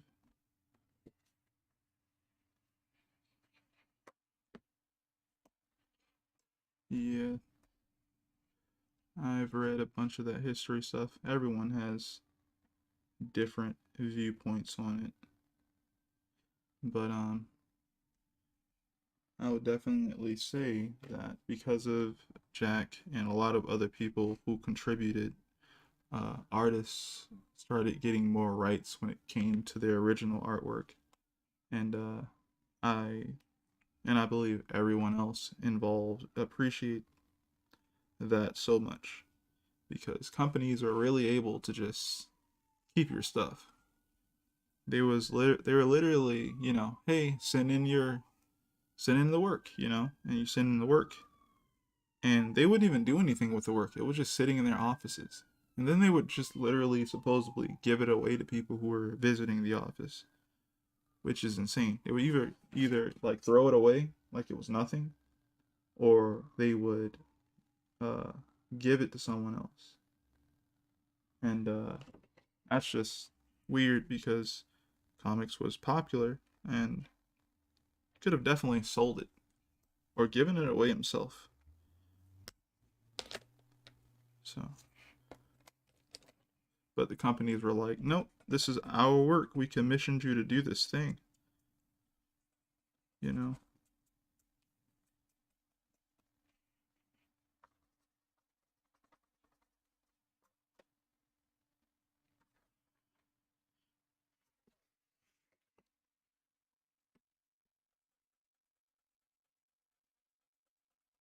See, that's the thought process I'm at though, Brian. Like, whereas though, like, I know that like cinema is dope. I just want more people to get into the original idea where it came from and go back to the source. If the source is a comic book and it's also written well, they didn't take something. They're not taking a lot of stuff that was written horribly back in the day. These things were decent enough to adapt.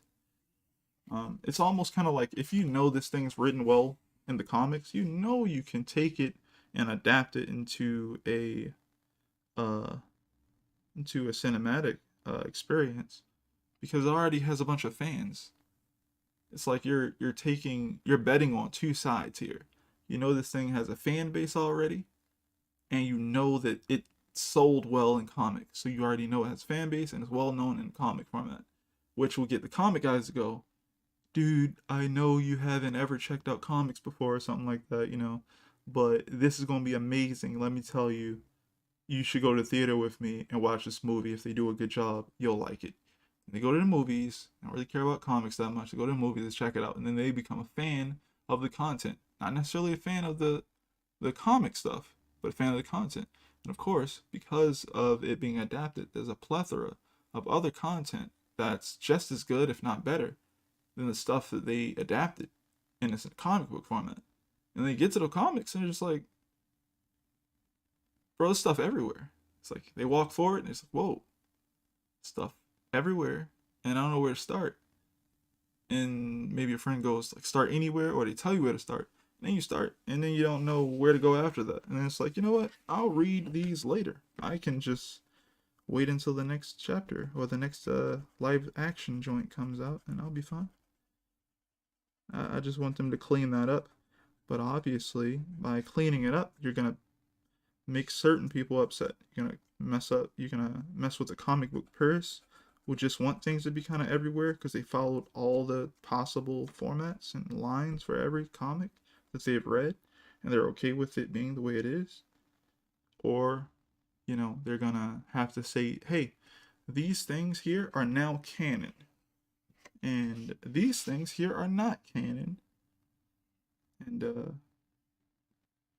you know, I think that it would be cool if they took some of the best stories and made them canon and literally just made that a part of the character's story instead of always referencing it, and let certain characters literally die. You know? I read what you're saying. I was dissing Stanley. He's a fraud. He was a promoter, a carnival barker who took too much credit. Kirby was a legend. Before he saved Marvel, Lee was 14. How did save time with comics? He didn't. Kirby did. Hmm.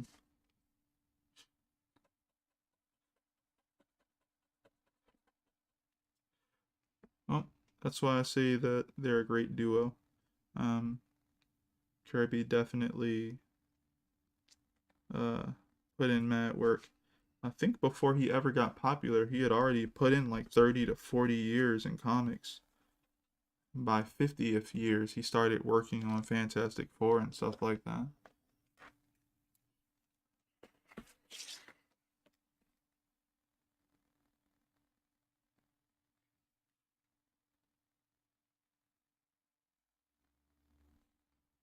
I'm always surprised that the what is it called, the How to Draw Comics the Marvel Way book doesn't have Jack Kirby in it. Like I think it features some of his artwork, but it's like drawn by John Buscema, and Buscema's fantastic, honestly. I just was surprised that but then I learned later the history of what was going on and stuff, and I was like, oh, they were going through it. They were actually having some sort of fight at that time. So maybe that's why he's not in the How to Draw Comics the Marvel Way. Because if we're talking about How to Draw Comics the Marvel Way, around that time, everyone knew that the most popular Marvel artist was Jack Kirby. I would say the most popular comic book artist was Jack Kirby at that time. Did no artist knew how valuable comics would be today. The companies either. Of course not. That's why they were throwing away originals and giving them away. If they knew they were going to be worth something, they would never give them back anyway. They'd just held on to them.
Yeah, I'm a kind of a fan of Spawn, or at least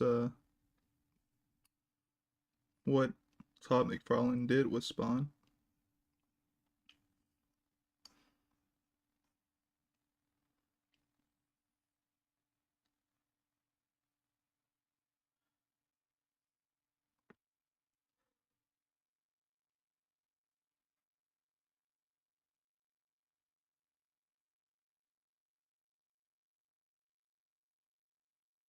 I bought the I bought the compendium collection of I guess part one. It contains I think the first 50 issues of Spawn.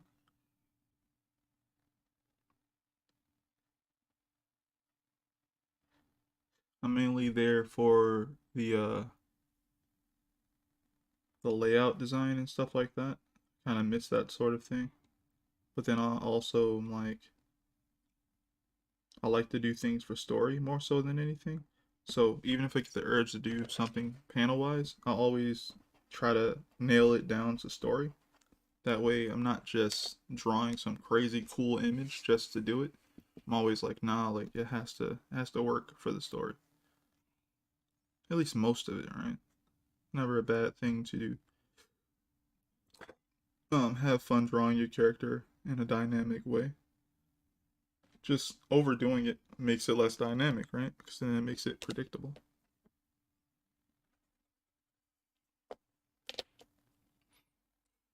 Oh yeah, did you know that Todd McFarlane's run on Spider-Man back in the day before he even started Spawn is still the best-selling Spider-Man story still to today? It's it's weird.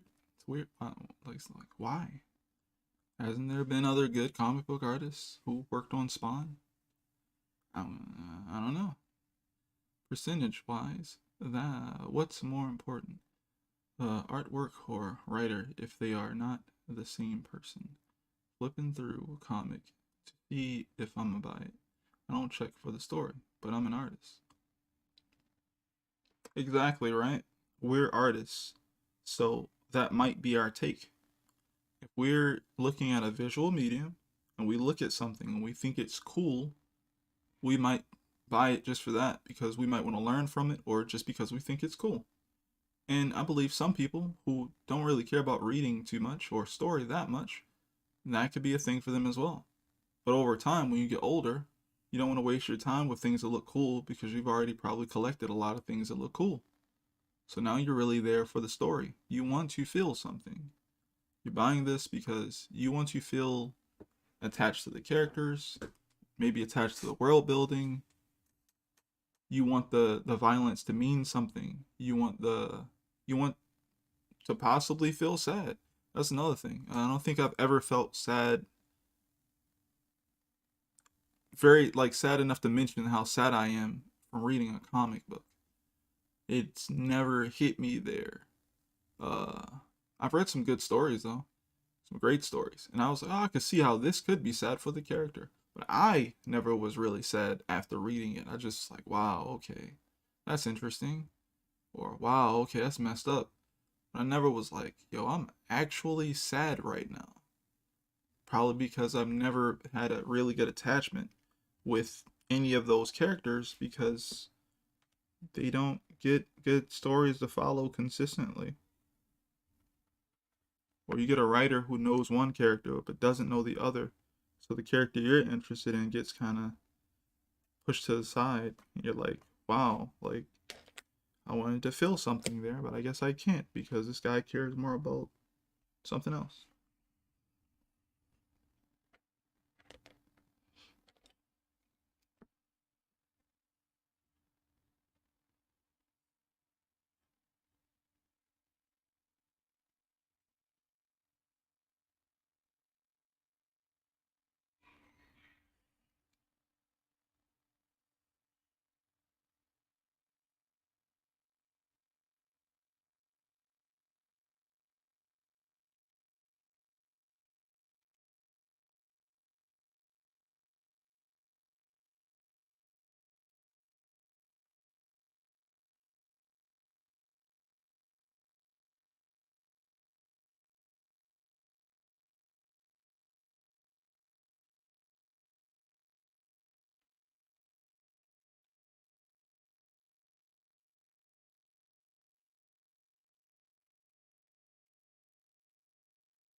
Hmm.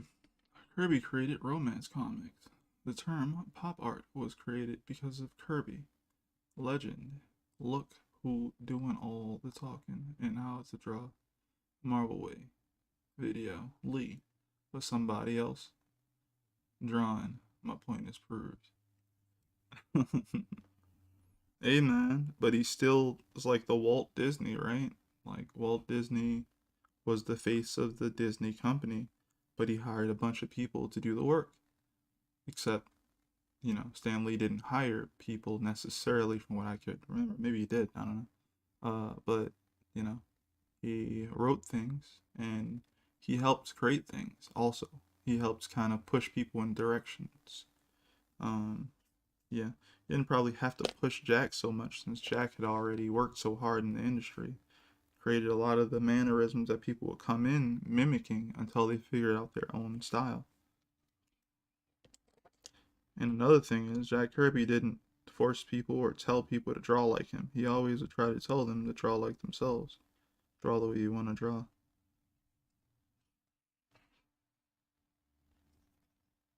Again, I just wish he was alive. While Stan Lee was getting all the, you know, the fame and being put in all the movies. Like, man, you know how cool it would have been to see Jack Kirby in a freaking Avengers film or something? Definitely like Thor Ragnarok, right? That actually got, they actually went out their way to try and make something that he would like try to actively draw in there. Like it looks like it's layered with little parts of his style in there. I thought that was really nice. I wish they did something like that in the DC universe instead of like just in like the cartoons, like the animated joints.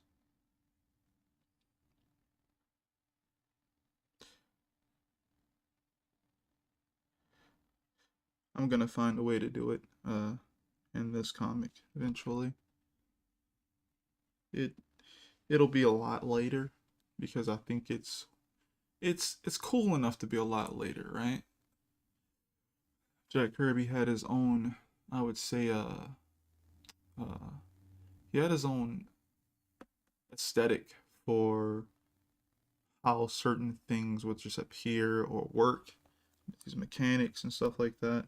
And they have their own, oh, they have their own visual language, and I always enjoyed that. I was like, that's a thing that really helps your style or aesthetic stand out, a visual language. Um,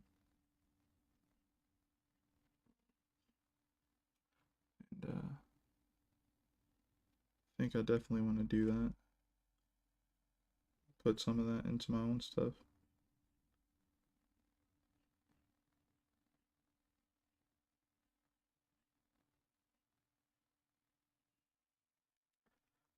Alright, so now we got some detail on some of these mountains here.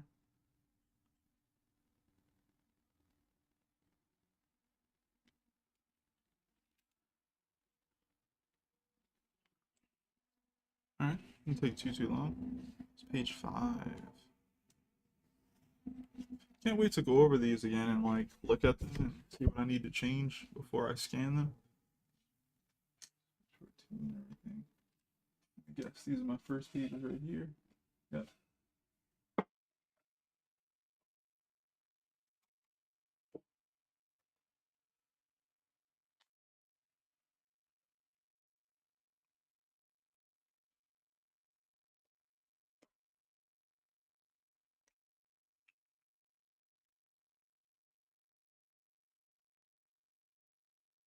And which page is this?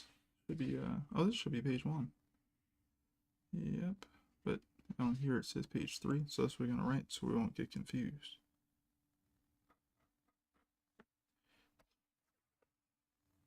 I really like this and spent a long time on this page making sure everything was good. Farland style was popping back then. Jim Lee, all those guys got sick of Marvel, and started Image. Kuching, plus 5 other artists. I don't remember any writers. Yeah, you had Jim Lee. Uh, you had Todd McFarlane, Mark Silvestri, Jim Lee. I think his name was, no, it's not his name. It was Jim Valentino. You had who's the guy? I always forget his name. Actually, I don't usually. The guy who created Deadpool and Cable, and it's always being artists always coming at him online. I forget his name right now, but he also created the logo for Image. Uh, that guy, and Oh, yeah, the guy, forget his name. The other guy who was really popular for working on Spider-Man, who ended up working on what's the name of this freaking thing? Dragon, Savage Dragon. Um, yeah, you had a bunch of those guys, right? They were the top artists of the time. They were the literal top artists of the time, being told by companies that they didn't matter, and that it was the character that mattered, and that's why their book was selling. It didn't matter that they were on the book, and that's why it was selling to them. It was that, yo, it's Spider-Man. It's gonna sell. It doesn't matter if your version of Spider-Man sold the most. It matters that it's Spider-Man. That's the type of stuff they were on. And yeah, Kaching, yes, very much so. I mean, Image Comics has been Kaching-ing for a long time. That was cringe. Whatever. What I said was just now cringe. But, they've been bringing in the money a while. Invincible is a Image Comics series, basically. It's published over there at Image. Saga, I believe, is published over there at Image. And I believe that was the biggest comic book in the world at some point. American comic book. What else is over there? Freaking The Walking Dead. It's also over there at Image Comics. A lot of people are bringing their stuff over there now. It works. Works very well. Um,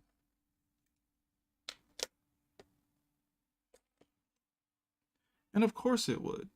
I'm pretty sure, even if they did, that's another thing. Even if they did, all those companies that were made like off branches, like branches away from Image Comics and stuff like that, would work great for any cinematic universe because their lore isn't confusing. It's not a bajillion books. It's not a bajillion runs. It's gonna work.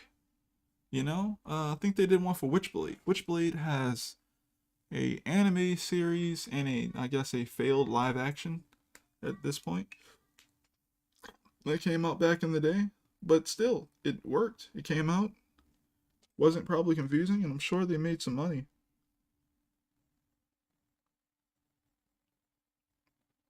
Spawn is getting a new movie eventually again. I don't actually know the update on any of that stuff, but I'm pretty sure Spawn is going to get another movie. Jamie Foxx is supposedly playing in it. And it probably will do well. I honestly thought that they might have sandwiched the whole like movie idea with like a trailer plus Spawn being in like Mortal Kombat. But that didn't happen. Let's see here.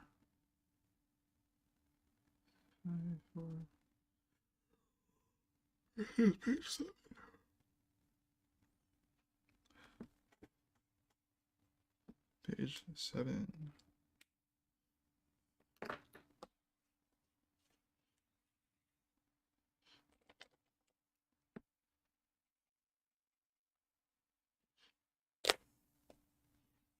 Steve Jobs didn't create the iPhone, but got all the credit. Stan Lee deserves some credit, not all of it. He took credit for Captain America. That's why I'm through with him. Oh, that's different because we all know that Stan Lee. Well, I don't know if we all know, right?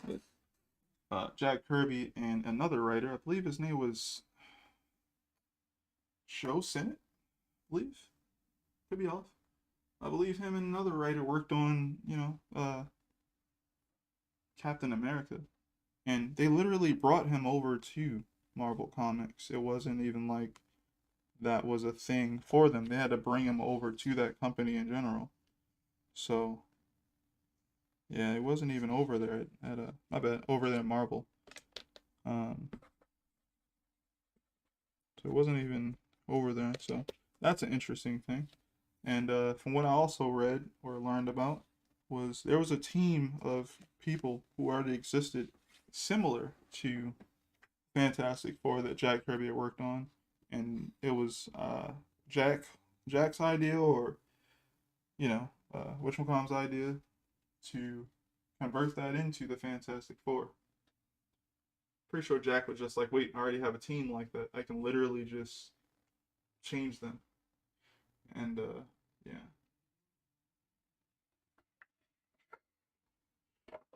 Yeah, these giant pages here.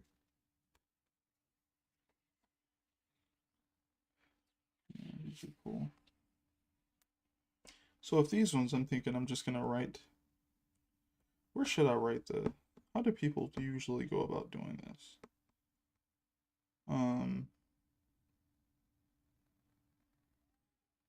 I guess I'll write it at the complete bottom. That way it doesn't like obstruct anything.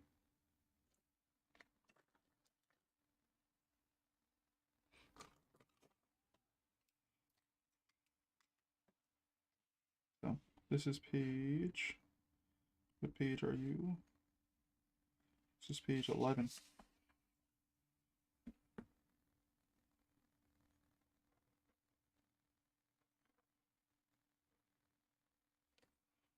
All right, page 11. I should probably move the other ones. So they're sitting here. And I have to organize all this stuff later.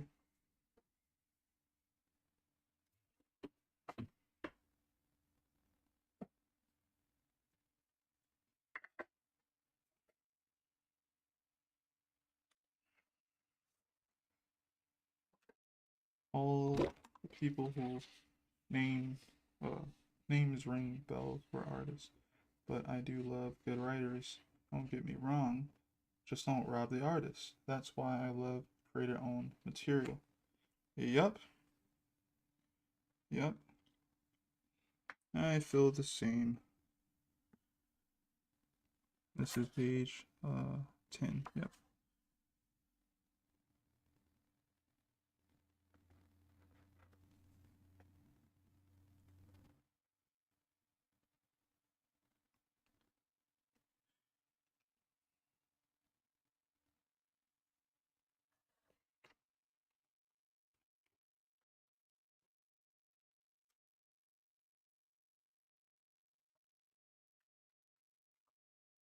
Oh, full page spread way done.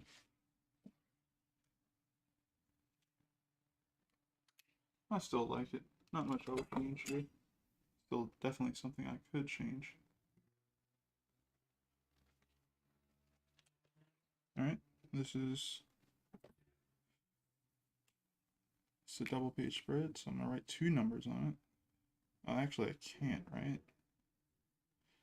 So, because I can't because basically it's as a double page spread in the digital file as well. So I might as well just put that 1 number on it. So it won't be too confusing when I have to scan everything back in. Alright, so oh no, it's not. It's alright, it's 8 and 9. Cool. I was like, wait a minute. There we go.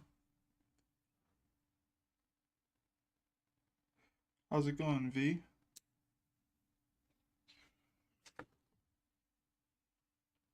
Just going through much of the content I've actually worked on stream, like the past week or two. Checking over everything. And finally adding the number on the bottom of the page. This is what, page 2, right? Yep.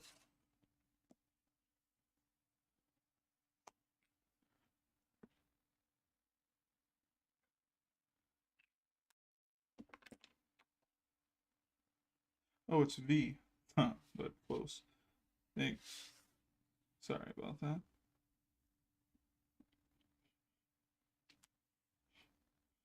Yeah, I like this joint right here. It's pretty cool. Still want to play around with that sound effect, but I'll figure that out in a bit. Alright, I think that's all the pages unless they're hidden from me. That also means I should be able to put it perfectly in order. So, let's see where everything is. This is page, yes, 3.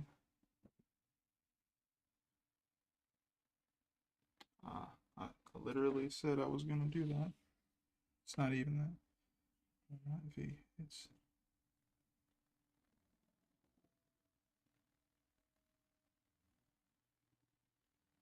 it's V, or is it VI?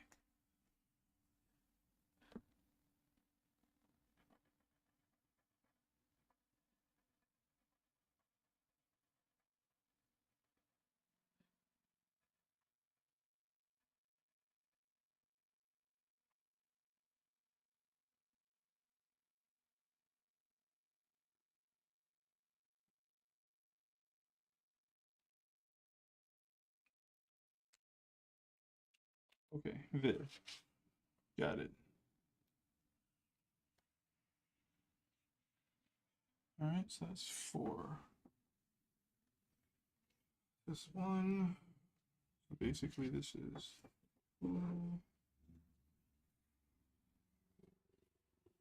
4, 5.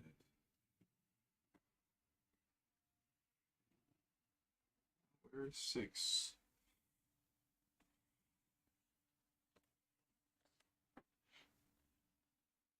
These are those ones. 6, 12, 13, 14.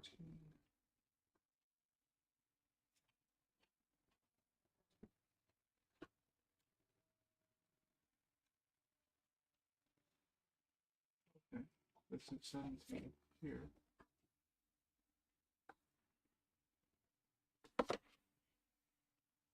I may suggest sometime in the future, could you do a stream where you draw people's OC? It may be a thing in the future, but probably not anywhere near right now. So I'm mainly focused on finishing up the content that I'm working on to some degree.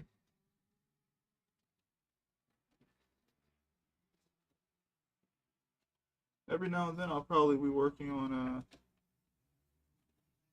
fan art and stuff like that on stream.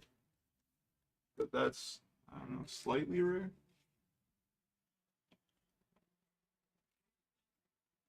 This is page 7. So I'm missing something, aren't I? 17, this is 12.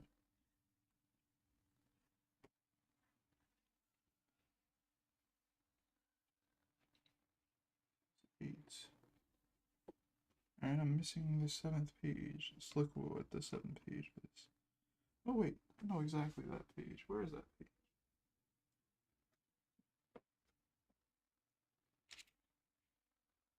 I bet you it's already in the stack somewhere. It's not in here though.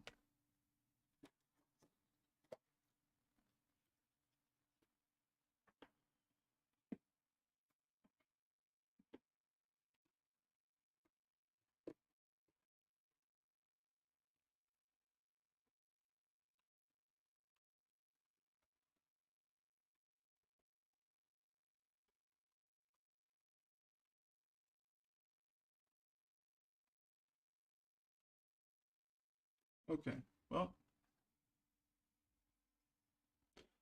So, how do you stream without 1,000 subs? Huh? You don't need 1,000 subs to stream. You just need to hit the button.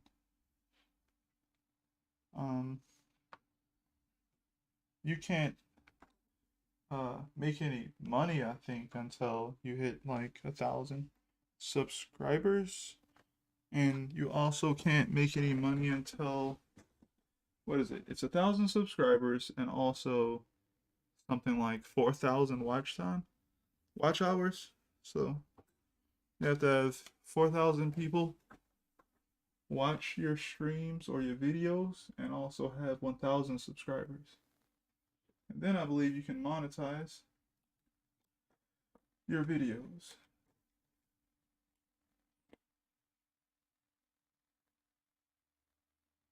This is so strange.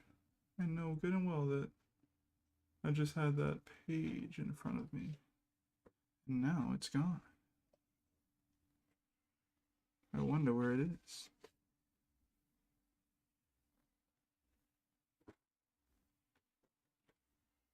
But I will find it.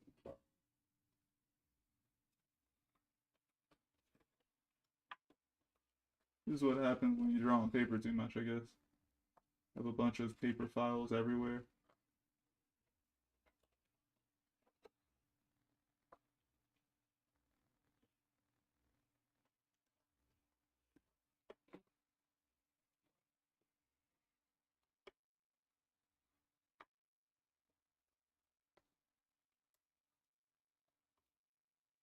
Alright.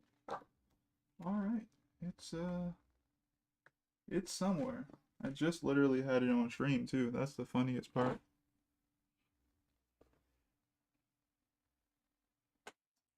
Could be mixed up in here though. Definitely see that be possible. 13, 14. Oh, there it is. Got it. Alright, there we go. I was gonna find it.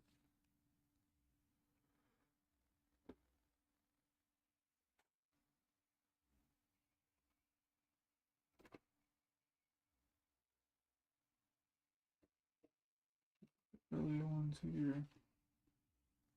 Then you have sort of here, so 6, no, wait, 7.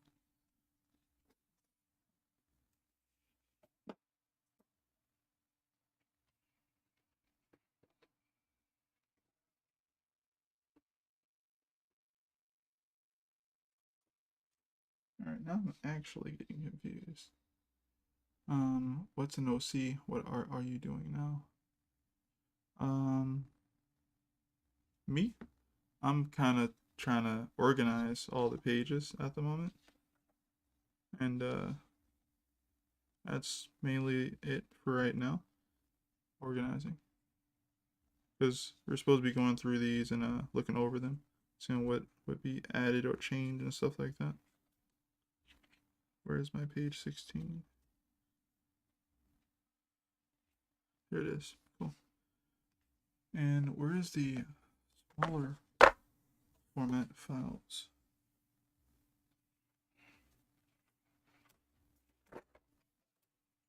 This is actually slightly funny. Just a little bit.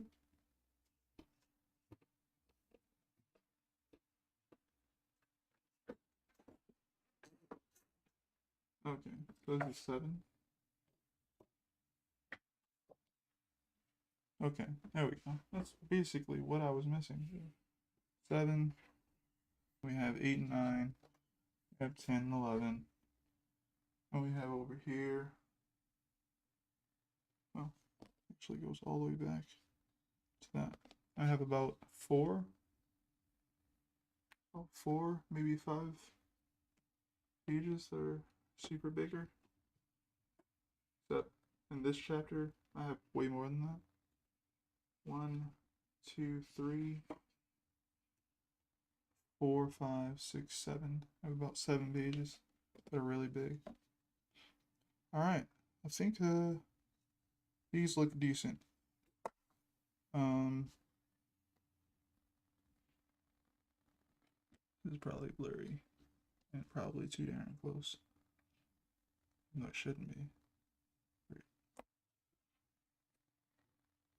But yeah, these came out pretty good.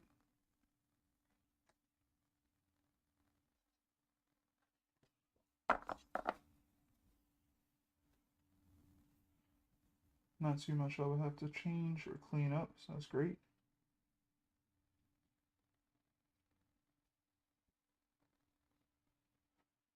Alright, here.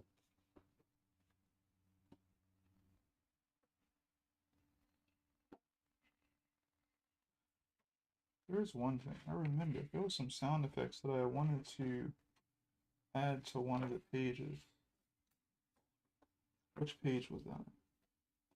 Ah, it was the page where he was jumping. Which page is that?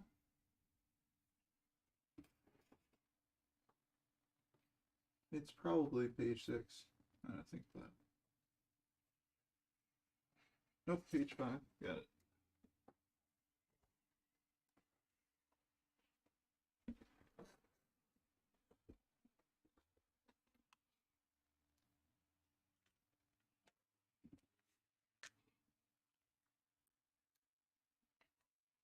All right.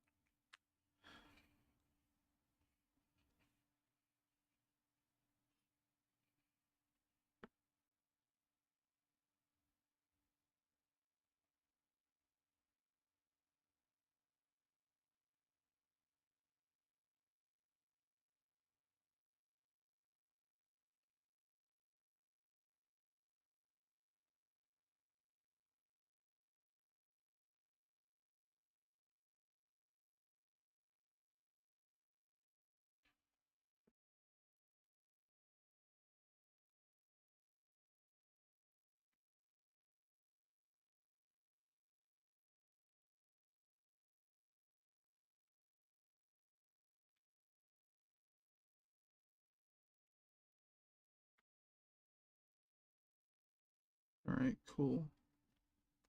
I think I want to use a thicker brush pen for this one. Is it for fun or business? You mean what I'm doing?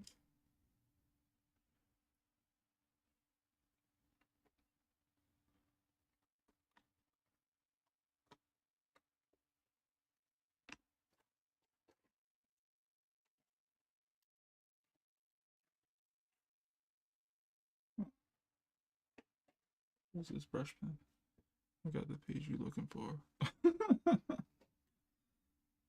I found it, bro. I found it. So here's this pen. And before I ever really put down a mark with anything that's a little different, I have to always test it.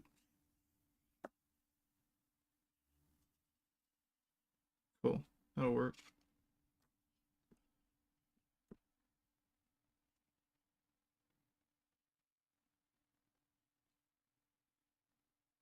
Trying to make sure we're at overlap.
All right, let's see here.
Alright, I don't like the whole effect, but I can use it.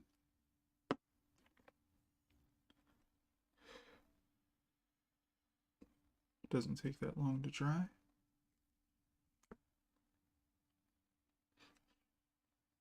I'm gonna start over here.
Yeah, what you doing for fun or business?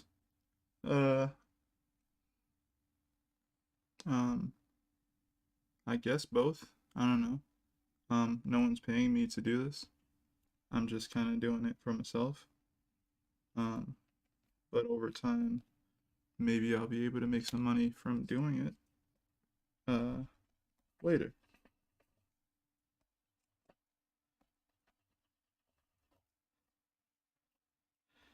Uh, Comics be a little tricky. Uh, Making money from it.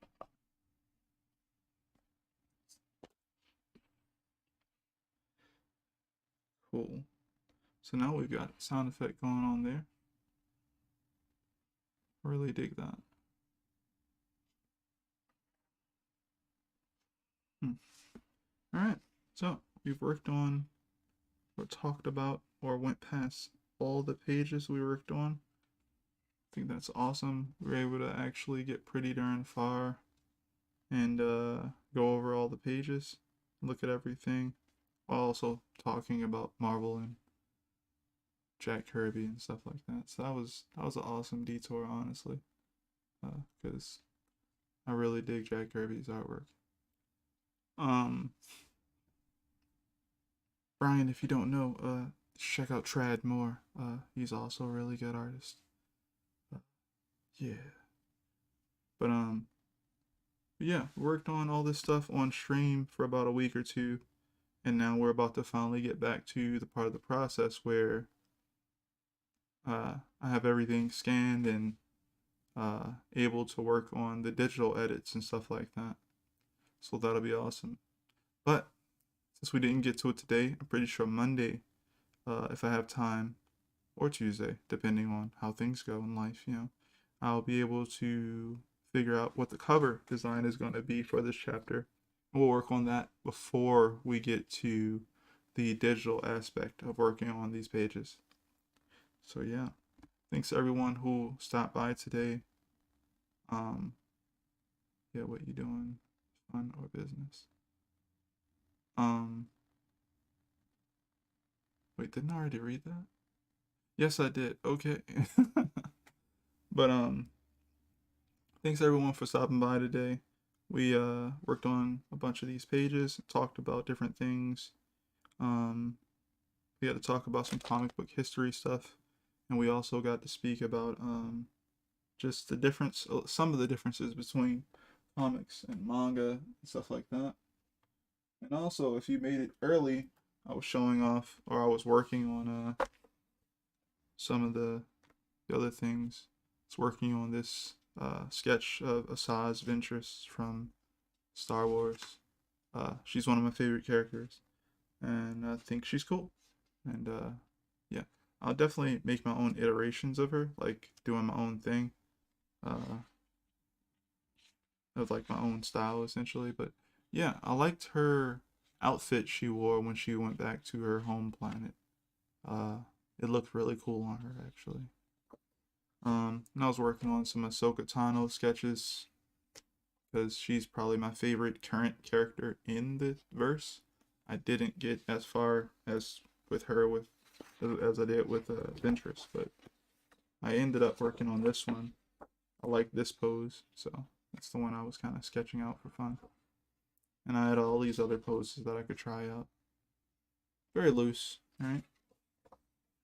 These are just sketches I did today. Practice. Yeah.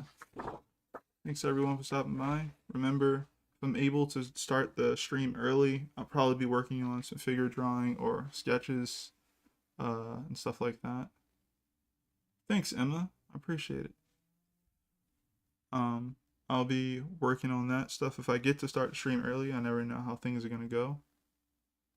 Hey Brian, the name of my manga is called The Divinity. You can read part of it on Tapas at the moment because that's the only place where it is right now. Where it is published right now. I plan on moving on to, not moving on completely, but like starting to publish on webtoons, but that'll be a lot later. I think I want to do 1 or 2 more chapters on stream before I start releasing older content onto webtoons. That way, hopefully more people will read it, check it out, eventually maybe make it to the stream, maybe want to support, and maybe I can, get them to support the Patreon or something like that, trying to put out a bunch of content. But yeah, comics be tricky to make money from. But yeah, if you like the content, definitely subscribe. We don't have many subscribers here, but it'd be cool. Yeah, I do this Monday through Friday, every single weekday, and I stream for at least 2 to 3 hours every single day, except for Saturday and Sunday. And we work on this comic together. If you guys ever have any questions about comics or want to talk about anything, go ahead and comment in the comment section below. I'm always willing to talk to you guys about whatever you guys are doing.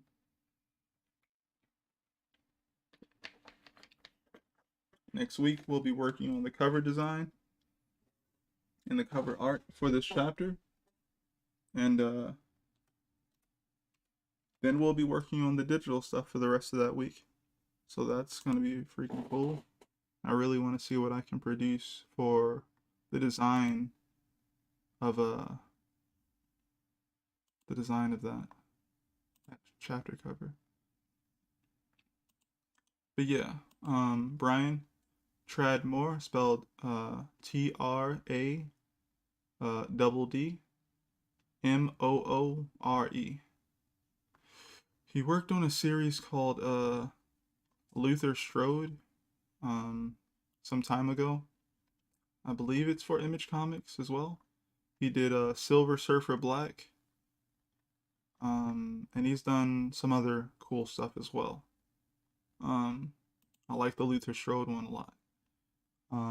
If you like comics, if you like good artwork, if you like perspective, foreshortening and stuff like that, definitely check out his artwork. I think it's really cool.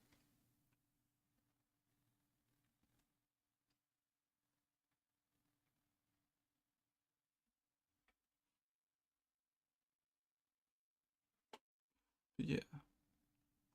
Alright, everyone. Get some rest. I am too. I'll see you guys next week. Peace, everyone.